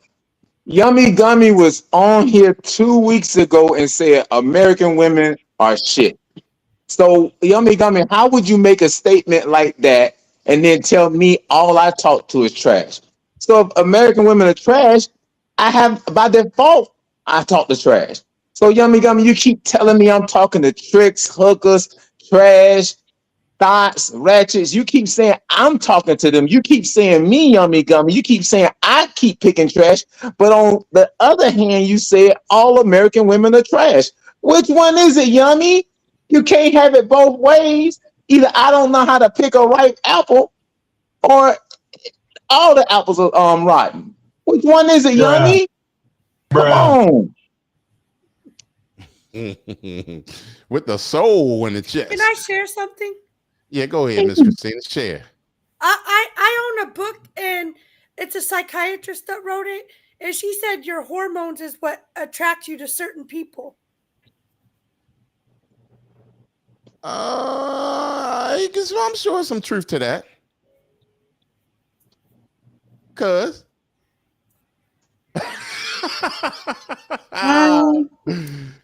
I'm sure some truth to that, though. I mean, yeah, and also, your pheromones. Because, like I tell people, and men like, oh, what type of men you like? I like all men, long as they straight. Okay. I don't look for just short men, tall men, fat men. I like them all. As long as they straight and I'm attracted to them, it doesn't matter. Some people think they pretty boy, like, oh, he ugly. Oh, he fat. Okay, it's what I like and maybe like for that moment. I might like Nikes one year and like Pumas the next. Hey, bro, come on. I like people and energy. My thing is an energy thing, because everybody can't be fine and fabulous like me. I don't want no man think he prettier than I am, because that's a problem. Right. Shout out to Southside Doughboy joining us on Facebook. Okay, Southside. Now, popping tonight. Yeah, popping. Goldie said that, Shimmy, not all women criteria is money based. What is it about you that draw that kind of energy to you? No, not all women are like that. Some, they're not even talking about cash. They talking about control. It's going to be controlling, competing, or cash. It's one of them. One of the three C's, like I said, one of the three C's is going to be cash, control, or competing. It's always going to be some difficulty when it comes to a woman. You can put a group of men together, they sit there and talk all day long. But one man and one woman talking, it can be so difficult. It can be so difficult because she's gonna find a flaw. She wants to see a weakness. She wants to have leverage. That's what it is. Just relax. That's why men like that. that's why men don't want to approach. They don't want to give up no leverage. A man doesn't want to give up no leverage and control. And I went out there and worked 9 hours. Then I stop by Publix and get something to eat. I meet a woman. I see a woman. I'm like, you know what? I just got off work. I don't feel like dealing with that. I keep it moving. Women want leverage, control, or cash. Bless your heart, Shammy. Abraham. Big Sis said they may be girls, not women. So hold on. So 1 minute we're saying that I'm saying that women are looking for cash. The next minute the woman's saying, "Oh, I got to take care of a man." Which one is it? Depends on the It can't be both can't be two. Both can't be. You can't meet a guy and saying, "Well, how much you make?" A woman says to the man, "How much you make?" "Oh, I got to take care of you." No man is gonna come. No man approaches a woman and saying, "How much you make?" He asking when can we go out? He asking how much he make. Hey, Shimmy, hold up. I don't know. There's some guys out there that be asking. It is. Let me say this, Shimmy. Let me say something to you. Some people men make assumptions too. Let me tell you how. I never tell what my true profession or the letters behind my name. You know why they assume I got money? Can you assume I owe the loan people? That's what you need to assume. When you see them letters, you assume I own the loan people. Don't assume I ain't got no money. If I did, I ain't gonna tell you. Not that I don't, because ain't none of y'all business. But they assume, like telling my profession, "Oh, you gonna try to pick my brain?" It'd be all type of. So I'm like, I play it down till I get to know you, because you may not even be around 2 days or 2 weeks. 2 days or 2 weeks. So you don't need to know that much. So we have to protect ourselves too. Like there's a lot of cousin don't like nurses, but nurses was making that bread during COVID. Them traveling nurses, because I got girlfriends and cousins that was nurse traveling, they was making bank. You better not tell no dude they a nurse. Nurse. She gonna try to make that money. Because I seen some dudes that I've known from years or could have had some fun, and now they married the nurses, and I see why. They fronting your fake barb or not that music habit, and she out here sweating, and you 51 years old trying to still make the dream happen. Yeah, you got a little frumpy little nurse. Yeah, you know what I'm saying? She wanted to get married first time, 48. I've seen them. I'll be peeping. I'll be like, baby, you don't know what you're getting. It'll come out soon. When I was a nurse, I was getting all kinds. I was like, "Oh, okay, you're a nurse." Now I'm on disability, and they're like, "Oh, you're on disability." Okay. I mean, okay, that was Big Sis said they want. Oh, okay, I read that. They may be girls and not women. And then Yummy Gummy said, "You right, Leslie." And then Goldie said that part at Leslie. And then Big Sis also says some men are attracted to young girls in their 20s. And just like some of us women are attracted to boys or younger men in their 30s and 20s. Nothing wrong with that. It's who you would want. Because these jokers, girl, I can tell you a book. We had to talk about it another time because I might get bleeped off here. Wow. I ain't gonna bleep you. There you are. You don't like no kind of talk. I like to talk. You want to be straight laced and black hair. Yeah, you don't want to. So if we really want to get this show popping, let's get it popping. No, let's open it up. Let's open it up. It's gonna call Shimmy popping. Because my cousin don't like that talk. I can't wait to open it up. Let's let it pop. It needs to pop. Look, let's get it popping. I'm gonna give y'all 5 minutes. No, we need a whole show. We gonna have to invite a whole crew of individuals and get our life together, because it's some hot topics out here. All right, well, because you're gonna pick the topic. All right, that's gonna be your topic night.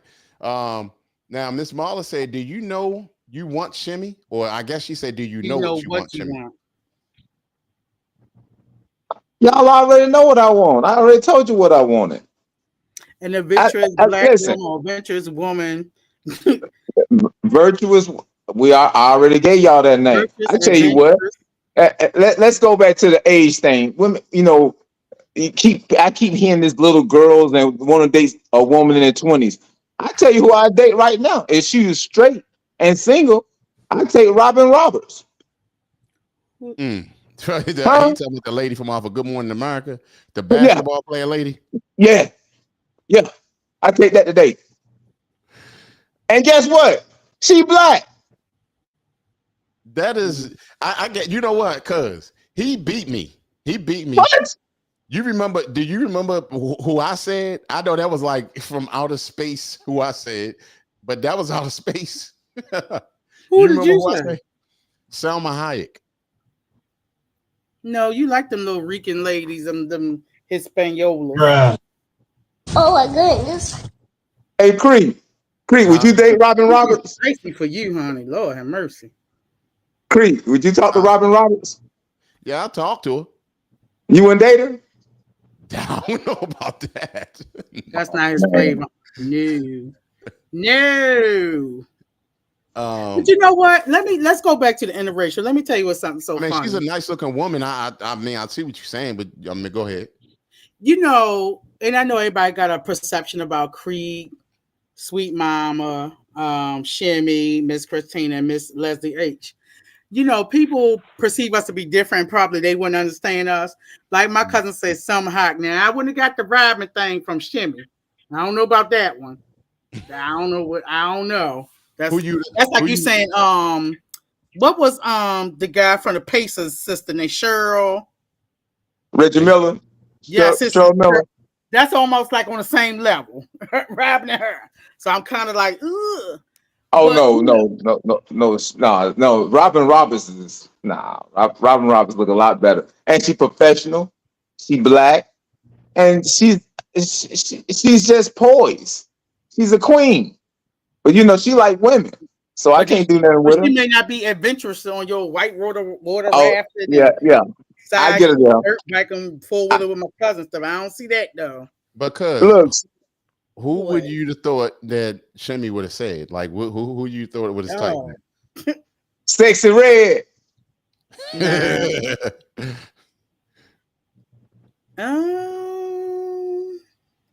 Maybe like a I think her name's Sherry. Who's Sherry?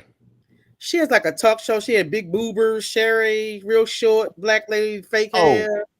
She was kind of Sherry Shepherd. Sherry Shepherd. Maybe her. She said she linked you up with Sherry Shepherd. Jimmy. She tried the hell out of me then. I'm trying to see who I was. I had to come back. I had to think about some women. We talking about famous women. How about Kerry Washington? Ooh. How about her? That you would have been with? I can't see her with a black man, but okay, I know she married to one. I know. SMG, at least you didn't say Wendy Williams. Oh God, no. Nobody. No, ma'am. No, ma'am. No, ma'am. You said what's her name? Y'all was just talking about the actress. You said she seemed like she'd be with a white guy. What was Kerry Washington? Yeah, she's married to a black guy. Yeah, black athlete guy. Because he African or Jamaican? She's Jamaican. Her family is of Jamaican heritage. Her parents are Jamaican. That is funny because she does seem like she would have been married to a white guy. Even no matter what movie she's been in, when she had to play a black role, it didn't seem right. Even like the what was called Little Man with the wings. Oh yeah. He just couldn't fit in. It was just like weird or awkward. But it's so funny. I was having a conversation, like I said, with somebody I know. And I said, "Oh, he a nice looking, white guy." And they looked at me like, "You like white men?" I said, "Well, why can't I like white men? What's the problem?" And I just went down the list of the little, that might be lookers.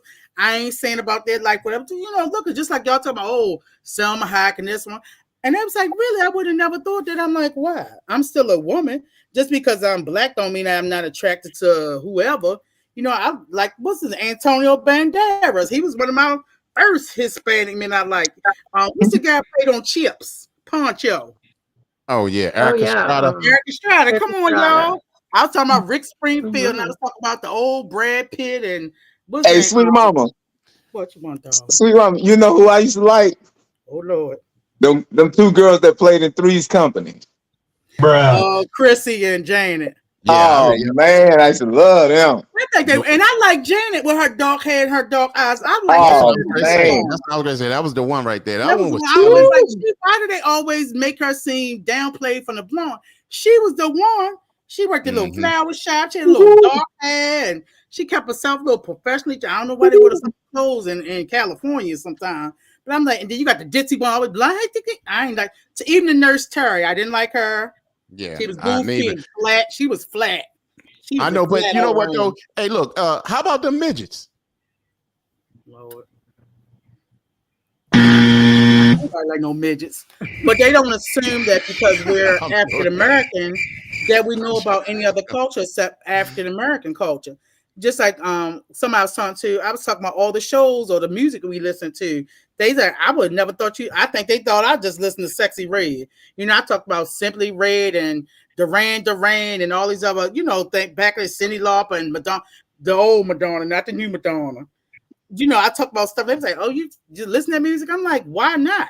I like all types of music. That's why you can trivia me up and I can tell you some stuff, but can't assume because culturally, Miss Leslie H, she don't like, African American artists or things like that just because she's white and she don't look like a certain way. She, she says she's for the hip hop culture. What's wrong with that? No. But people try to stereotype you from either what you look like or how you talk. I like that little sexy way, go sexy, because I've been saying I'm sexy. Hey, I don't know all that stuff you're saying. But I might find a song I like with a weird beat. I like Afro beats music. I like all types. I love of music. Afro beats. Yeah. Oh my gosh, that's you know my who new I favorite used to one. like? Who used to like Christina? Little John. But I wanted to do hood rat I can stuff see with my that. friend. I can see I that. love his energy. All that He just- hollering. Yeah, I can't. My nerves is bad. Hey, Christina. Hey, what? Christina. That's like the silent people. I can't. Yes, Jimmy. Hey, it's Lil John. What she say? Little John. She said Little John. All right. So But it's like culture. People just He gotta. is little though. He's short. But you gotta stop thinking about that and just pick people who you match with. I have all, I can't count the white friends or white people I like, but I ain't inviting anybody to my house either. But you just gotta be open to different things. Like again, I'm looking for somebody who's gonna wipe my booty in a couple years. I need somebody gonna get my Geritol. Y'all know about my Geritol bottle. Ain't gonna get my arthritis and my knees pills. That's what I'm looking for. All that sex and hanging from the chandelier. I did that. I'm tired. We on a different realm. I need that. What they call it, UIL life insurance. I get some money out. That's the stuff I'm rolling with. Don't count my money because I ain't got now older Sally Mae Loan Services. Yes, that's his name. Namande, whatever. Yes, thank you, Miss Marla. And he used to be a football player, and then once they came out with him marrying Kerry Washington, his career died. We don't hear nothing from him at all. Leslie, who's your celebrity crush? Mine? Yeah. Well, it's always been John Bon Jovi. Bruh. Yeah. You know who I used to like, Miss Leslie? What was it? Simon, the lead singer from Duran Duran. That was my brother. Huh? Simon from Oh, yeah. Duran Duran. Yes, them boys. Ooh, Lord have mercy. Back in the day. What's it called? Androgynous era. On the cusp, and now they just on the other side now, Well, they was out there, the androgynous. Woo. Yeah. Prince was an Prince, androgynous. yeah. The whole other crew, all of them was androgynous. Yeah. That was the thing. And that's the thing that tripped me out. Like women be like, like you freak. I mean, I never liked him sexually, but I loved his music. He wasn't nothing. I was like, hey, no, with the lace over the eye, no, none of that. But the music got me culture. I don't know about some stuff they had on was kind of, I don't know about no men in no heel boots and stuff like that. And the head long like mine and stuff like that. So, but I liked the music. But that was not an attraction. That's what I was saying though. Like the women screaming for him, like he looks like y'all. You know what I'm saying? Like and all that stuff. Outcast. Yeah. Shouts out to Tasha Outcast. DJ Tosh Beats. Thank you for coming through. What you say about Outcast, Miss Leslie? We gotta have you I on mean, what about the them? Brutally Honest Rap Show, so you can come also on Wednesdays. Come and join us on the Brutally Honest Rap Show. We can have you as a pop-up guest. Cute. I'm sorry. What do you mean by that, Miss Leslie? What do you mean musically or traction? Uh-oh. Then she froze up on. Well, watch froze. I'll read this. Yummy Gummy said, but the good ones are out there, but you got to put out the right energy. Very true. Miss Marla said, I You do give a believe bad in energy in Zodiac Publix, Shimmy. Yeah, But Shimmy. hey, Don't hey, walk up sweet to me while mama, I'm trying to get my fried chicken. What do you want? I'm always in Publix. sweet mama, Yes, you sir. weren't on the show that night. You weren't on the show. Yummy Gummy came on. I said, Yummy Gummy. I said, are you black or you white? Why does it matter? She I white. said, okay. I said, okay. So then the conversation podcast continued. So during the podcast, she said, all American women are shit. So does that include her? When she said all Hold American. on, let me finish. Okay. Finish. So now, and she's been saying this, Kelvin, you can't pick a woman. You don't know how to pick a woman. Every woman you meet is shit. They're little girls. Well, Yummy Gummy, you the one that said that women are shit. So by default, I have no better option. So which one is it, Yummy? I'm lost. You said all American women are shit. But you're saying the ones I pick. Oh, just the ones you pick, but she shit. I'm trying to pick out if she is. See, how am I supposed to pick something good from within the United States if all of them are shit? Now, she also said that Shimmy, good women are just as sick of getting the trash men in America as men are finding the trash women. I'm sure of that. I'm sure of that. I agree with that, but it's like you said, it's a whole. Maybe I don't know. Maybe you go to your area. I don't know. Miss Marla said, I don't believe that. I'm not sure what she was talking about. And What Christina had said. Oh, what did she say? About her book about a psychiatrist or something like that. I don't believe in that. So What our psychiatrist say? I forgot what she said word from word, but I know it was something. She was talking about her damn book or something. Like, So, I forgot what it was. All right, so Miss Goldie said, Shimmy, what is your sign? Honey, them two on this end are the same sign. Bruh. Baby, listen. Them Pisces, boy, you better watch your back, Jack. My daddy, my I cousin. got a story to tell y'all real quick. Go ahead, Shimmy. It's story time with Shimmy Pop. So I'm walking Snoopy the other day. Here we go. And yeah, so the apartment complex sits very close to the river, very close. So we're walking, and Snoopy, the landscapers, they don't cut close to the river, but we walk close to the riverbank. And I'm walking, and Snoopy's sniffing and doing this thing or whatever. I look down, I see something black. I'm like, what is a black cable? What is a black power line doing over here on this side? The apartment's on this side, but the black cable line, I'm looking at the ground, there's a big ass snake. I snatched it. I couldn't believe it. It was could have been. I couldn't believe it. Snakes. They say you can't kill those. You gotta let them.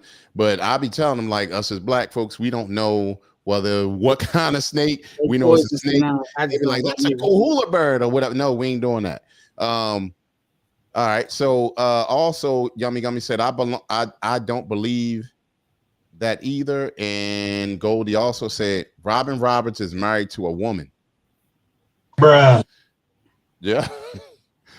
And then Miss Marla said, I don't see y'all work. I don't see y'all work out, Shimmy. What does that mean? I'm not sure. Brother-in-law said he was. That means I was saying was that it was somebody that y'all had said, I forgot what it was. I Oh, you should have talking about said the it. matchup as far as Bruh. dating? Huh? You talking about who we matching people with? Yeah, for Shimmy. Watch this, Miss Marla and Miss Christina. Who would y'all think I would like? Man, Terrence Howard. What's that African dude? He's a Bubba, whatever his Idris damn Elba. last name. Idris Yeah, Elba. there you go. She just slayed that dude's name. I was like, who's Johnny Bubba? Depp? She said, "Eat a bubble." Well, you know I'm country as hell, but I could. I know he was over there in from London, so I know who you're like, Sweet Mama. And by the way, the name of the book is called Moody Bees. I can't say the word, but you can go look it up at the library. I know who you're like, Sweet Mama. Huh? I know who you would like. Tell me who I would like, Shimmy. You would marry him tonight. God. The Rock. The Rock. Yeah, The Rock. Yeah, huh? What, Sweet Mama? Huh? Nope. Oh, you marry him tomorrow. That's not your type. Huh? You don't like The Rock? I mean, I never liked The Rock like that. Oh, okay. I thought maybe The Rock would be your type.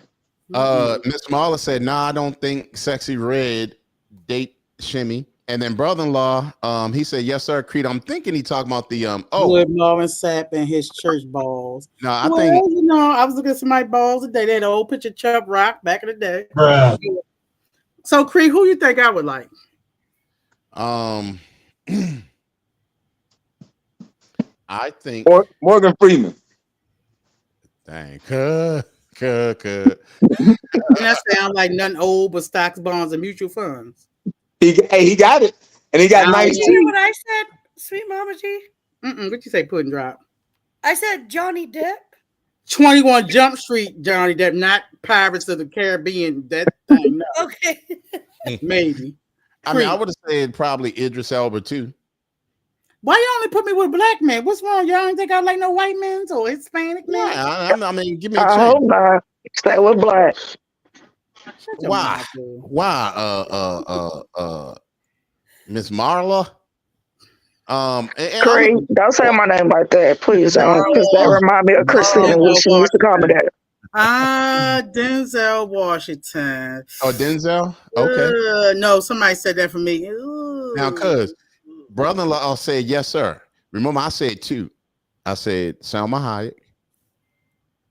And I said, who else I say? I said the midge community. I guarantee you he's talking about midget. That's what he talking about. So what's her name? Goldie. First Mission Impossible Tom Cruise, or what was that? Vanilla Sky Tom Cruise, but not Scientology Tom Cruise. No, not no midgets. I seen a couple of cute little midgets. I only need them to be yay high anyway. Is that the noise you make? That's the more they make. Oh Lord. So we got Yummy Gummy is a Pisces. Miss Goldie is you saying you're a Pisces as well? Miss Leslie said that Denzel Washington. No, Denzel ain't my thing. Denzel always been old. What about Tom Cruise? Like Marvin Sapp. Somebody said Tom Cruise. I said the old. See, I just took it back. Marvin Sapp. Wow. No, I don't like no church man. They hellions. Nope. Yeah, see, told you, brother-in-law. Charlie Sheen? He in agreement with me with the old Charlie Sheen, not the Miss Charlie Sheen. No. Miss Leslie said she's a Capricorn. All right, so I'm a Leo. Okay. Well. All right. We're gonna have to find you a hookup, Miss Christina. You and Miss Marla. I thought she was talking, but okay. Say what now? I thought she was taking, but I guess she won't. No, mind. Let me just shut up because I know SL gonna stay in your lane. How about that? Yep. Bruh. Girl, bye. Don't let me get started. I'm still dreaming about Idris Elba. Hush. Yes, I love I love him too. He's holding a nice some chocolate for me. When I get off here, don't start that arguing. I'm gonna mess it up for old lady when she get off here. I need to keep them pleasant thoughts. Well, I love okay, Creep. That's fine. Huh? What happened? No, I'm talking about you done hooked me up blind date. So I was gonna say something. We done forgot about that part. You said, all right, Creep. Yeah, I thought it was. He was like, what happened? A special need on there. I thought the helmet was needed. Okay. And Miss Leslie says she's a Capricorn, and Big Sis said, "Yummy Gummy, you are funny." And Miss Goldie said, "No, I'm Aquarius." And Yummy Gummy also said at Lesky, "I used to love some Denzel till I seen his feet. I cannot ugly feet turn me straight against him." You know who I was just thinking about, and I don't know why my mind went all the way to this show. I don't know why. Remember Turbo from Breaking? Oh yeah, you still like Turbo, cuz? Yeah, he's been on Soul Train too. No, I ain't know that. I can't even see you and Turbo together. I can see him. I'm your private dancer for my. Oh my word. That's a weird combination, but okay. I ain't talking about the day I said private dancer. You hear the song? Right. Now that's so great. Sure, go ahead. So Yummy Gummy, I'm not racist. Thank you. She's not racist. Shut up, Creek. I'm just country. I'm tired a little bit, but I'm not racist. She's but not whatever. Racist. Now Miss Leslie said, "Oh no, here we go. Talking about y'all beef. You all right, Miss Christina?" Yeah, I just want to show something. This is the Northern Nights in St. Louis tonight. Wow, that's how the sky look? Yeah. That's crazy. That's beautiful. Not where I'm at, Craig. You said not where you at? No. How your sky look? I'm just saying, just in general, I'm not. Sweet Mama G, not disrespect, but I don't sugarcoat nothing. My sky do not look like that, but whatever. Oh my goodness. I mean, your sky might be a little different than our sky. He's showing us her sky. Brother-in-law said Ebony and Ivory live together in perfect rivalry.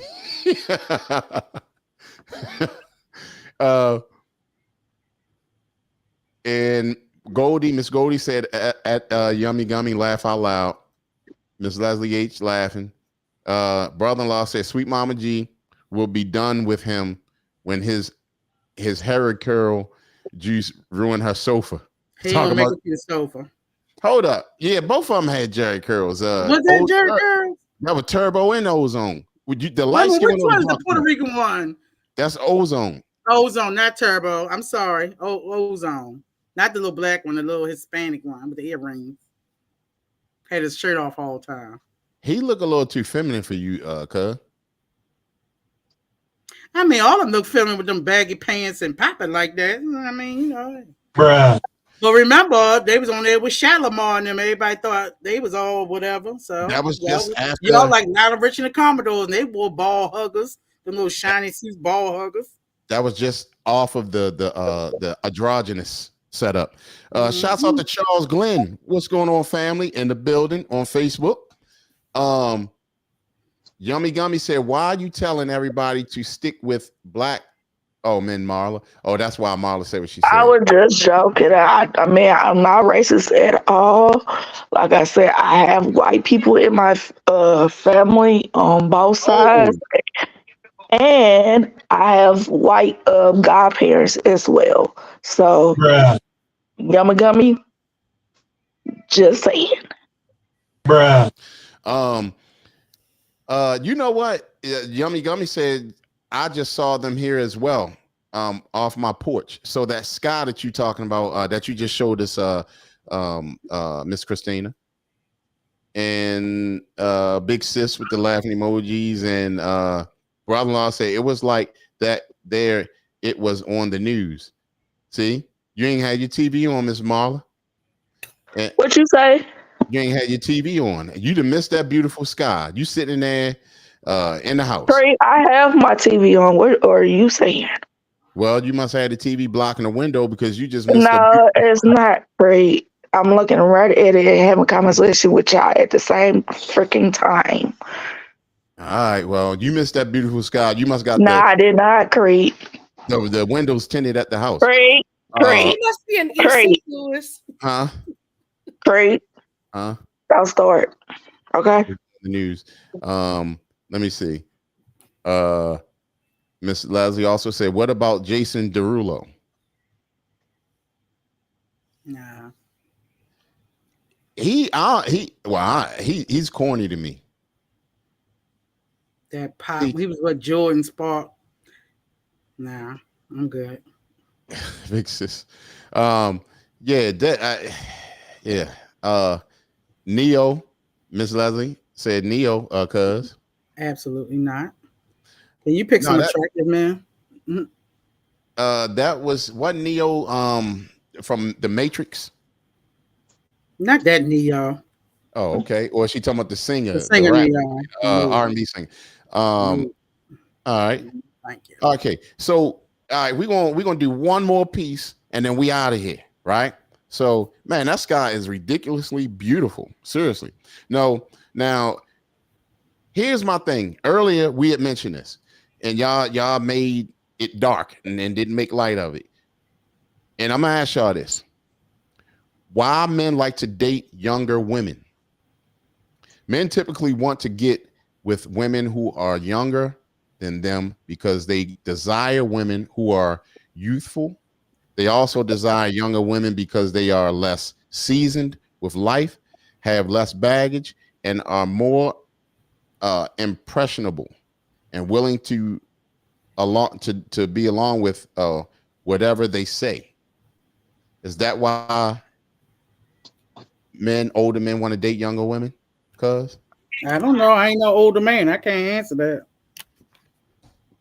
Bruh. But for what the things you talked about, I could see that. Less impressionable. They don't come with a whole lot of baggage, which they could, depending on the type of baggage. They may not have children. They may have more freedom to travel, to go. Do listen to them when like they're their dads or whatever. Less experience sexually, less expectations. I guess if his yang don't get up, he can go take a shopping. Hey, bruh.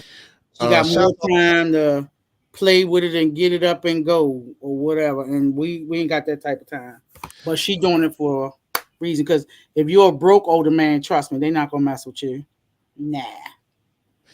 Shouts out to Shamont Carr in the building on Facebook. Thank you for coming through. Now, cuz why you gonna slick this that man say because if he can't get it up? Because most time if they owe, that's what it is. Okay. So Shimmy, you have anything that's going to combat that? I mean, all of those can be major reasons why they want younger women. I mean, I can't speak for all men. I could see men thinking that way, but a grown man that's got his own, I'm gonna make it easy. For me, the only reason why I would date a younger girl is because I would hope that she would not be bitter. Because a lot of times when women go through stuff, like the baggage, emotionally destroyed, not resilient, they talk like they're tough, and you still hear the hurt in their hearts. So it's like if I was to pursue a younger woman, that would be the only reason why, because she's not bitter. And if I meet a woman that's 45 or from 45 to 55 and she's not bitter, we good. She don't have to be 25. She can be 55. I watched this girl on Instagram, just strolling through. She's dating an older man. I'm probably 60. She was like 23-ish. He had a nice car, he still tried to dress, kind of young. and he was taking her out. He was like, "Oh no, you don't open the door." You know, he wouldn't open the door, and she was like filming him. He was like, "Why are you on social media filming me?" And you know, she was singing a song. He was just like shaking his head because he didn't want to hear the type of music she was listening to. Like, and then they didn't have like in-depth conversations because she can't relate with him. He likes the fact that she was slim, and men might look at her when they showing us, say, "Oh, that guy going down with a young girl. She's this, and how he keeping up with that. He the man." That will be the only reason. That's pretty. Yeah, that's here in Georgia. Yep. Yeah. That's here in Georgia. You see that, Miss Christina? We getting that Marla. same thing. Oh wow, that's pretty. Yep, that's purple. Y'all's is more blue. But that's the thing. Oh yeah, man. Wow, you old dude. You got that young woman. Yeah, he gonna pay for it too. He was taking a shop and had to keep all them things. But it's no way they're having the same conversations about the same things that's going on in the world. Not at all. So he looked bored in one sense, but then he'll take that maybe on the Viagra's, or he could be a little other man. He want all that sex because sometimes as some women get older and go through menopause, they may not be that sexually, you know, enticed anymore or disgusted about a man, whatever. But that was the reason. He was like, she was singing these songs. He was looking like, oh gosh, where you want to go? She's like, anyway, you know, it was just like he was going out with his granddaughter. You know, like you gotta take your and it was like, yeah, he was bald, he was gray, had a gray beard. He looked nice for an older man, but you could tell he dressed, you know, like little leather pants on. Not that older man can't wear that, but you could tell he was trying to do too much. He would have been too much for an older woman. She'd be like, what is going on here? You doing the most. But yeah, they have that because they, oh man, you bagging that young thing. Oh, I know you got it going on. So they looking off of what other people perceive of them, not the intellectual conversations, not the competition, because there will be no competition, as Shimmy said. She's just there and listening. And he tell her go this and clean the house and that, and that's what he wants. So almost like a caretaker, maid / concubine, all in one. Now, what was I going to ask y'all? Okay, so say for instance, okay, the young woman. So when you say that the woman, what was you saying about the woman, Shimmy? You said that they hurt, or what'd you say? They come on baggage. Well, I mean, a 40-year-old woman, she's probably, I mean, I don't know the average 40-year-old woman, how they move. But I mean, you know, she's been through enough. And next thing you know, she's got a guard up. And she's, you know, trying to, she's been through so much. Then let's say she meets me, that 40-year-old woman, she meets me. Now she doesn't want the same thing to happen again. Now I'm giving her a chance. I could try the 25-year-old and not have nothing in common. But I give this 40-year-old woman a chance. Well, the 40-year-old woman she's been hurt so much and been dragged through the mud so much because she let him, you know, she let him drag her through the mud, or she let them drag her through the mud. So she comes to me finally, and she's got a guard up. She's high strong. She's alpha. She's this. She's that. And a man's not going to want to put up with that. So a real man ain't going to want to put up with neither one. There's got to be a balance. We don't want to put up with somebody that we got to teach, potty train, stoop to their level, slum with. At the same time, we don't want to deal with somebody our age who can't get over what happened last week. Hey, bro. Now, bruh. I get what you're saying, and it's a lot of truth to that. But again, I say this time and time again that we have to pay attention to, not just us men, but women as well. What happens also as women get older, their testosterone goes up, their estrogen goes down. Our testosterone goes down and estrogen goes up. So when that testosterone goes up, it makes them more aggressive, more masculine. And that's okay. No, that's not okay. That's not okay. It's not okay, but guess what? You can channel that energy somewhere else, just not with your mate. Because if they're worth it, balance. What's your name, Shimmy? Let's say you married your wife in y'all 20s. By the time y'all get to y'all middle age, but I read something, middle age can't consist of being 35 now because the life expectancy is short as half of what it would be. You going up, she going down. So of course you're gonna bump his, right? You more emotional as a man because you got more estrogen. She more strong-willed because she's got more testosterone. chin heads and all that stuff, that's when you know it's coming in. So y'all gonna bump heads at your age, but it's finding a balance. And a lot of times we don't have those conversations to know what the balance is, or start to read more about perimenopause, menopause, what we need to look for, health conditions, men who have erectile dysfunction, all the health things that go along with folk.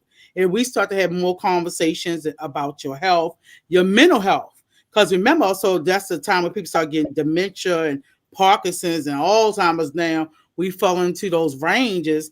We have to start understanding and doing more research and talking, because you may recognize she may be having flashback. It could be early stages of dementia. It could be anything about regression of trauma. You never know. And same for him. He could be going through some metabolic changes, and it does happen. So you're clashing. You know, we was this together, but now we're like this, and we're going through the aging process. But until we start having more conversations like podcasts or reading more, or now all these reels, I'm understanding more about different things that went on in my life or things that's going on, because now I'm seeing people more open up on podcasts, more reels, more information being let out, who's, you know, with other people. They're not seeing that social media can be good and bad, but you need to do your extra research. You need to read. You need to go in.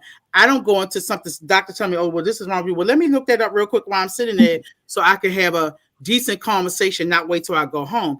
It's the same thing with my intellectual friends. I no longer read for entertainment. I'm reading for purpose. You got a purpose of whatever. I've gone through things, over the year with my family and myself. I don't display it. I may not come on every time because I might be doing something else, but we have to be open. Now we're getting to a time where, everybody's almost a family. They're on here now because everybody come on, been on here for a while. So we need to make sure that we taking care of each other, continue with these topics. So we want to thank you for coming in for another great Friday of topics. And we love these topics. I feel like everyone was educated at some point in time. We gave good scenarios and feedback on our panel from Facebook and on this platform streaming. So thank you all for coming in to Street Tactics Media for another fun Friday with all the fam. So I want to thank Master. That used to be my nickname back in there. I was backsliding.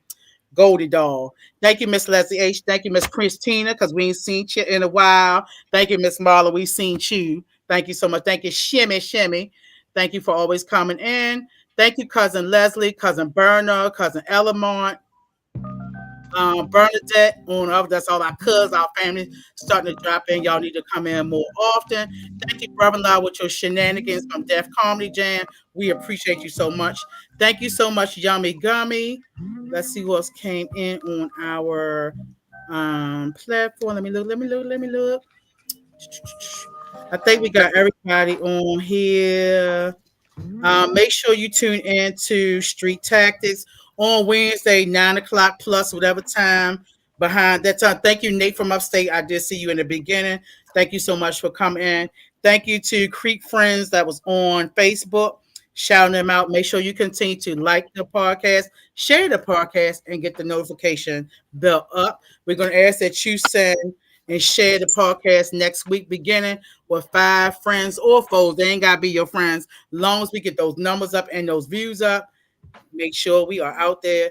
Make sure y'all get y'all some biz. Oh, thank you, Demetrius Johnson, for coming in. Thank you, DJ XL. Said you ain't popping one tonight. I know he had a event that was supposed to happen from his Facebook, and I think that was it. But thank you so much for coming in. Y'all did a wonderful job, like I said, on Wednesday, and y'all did a wonderful job again tonight on Street Tactics Media with Creek and everybody else. See y'all Wednesday. Brutally Honest Rap Show. Yes, and it was a blast. Every Wednesday and every Friday, come spend it with us. And while we up here, since I know you couldn't see it, I know you announced our shout out our cousins Bernard and Bernadette and Elamont. Twins. Yes, shouts out to BJ Pryor, shouts out to Southside Doughboy, shouts out to Tasha DJ Tosh Beats, and also Charles Glenn, Shamont Carr, Ashley Goldie, actually Erica Turner, and a TARDIS, and you know, Brian Borner.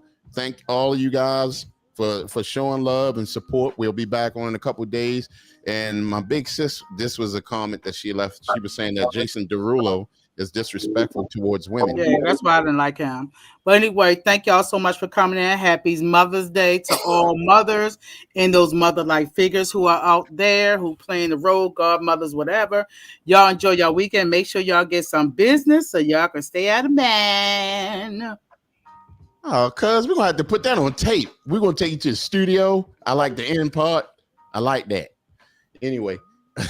All right. Okay, man, we missed a lot of comments, but they're right there in the when they're talking about the Northern Lights, who we like, who you have, Yeah, we love it all. We can't read it all, but thank you so much. We will see y'all on Wednesday. It's 101. Y'all know I get my piece of chicken before I go to bed. Man, I'm about to get me a chocolate chip waffle.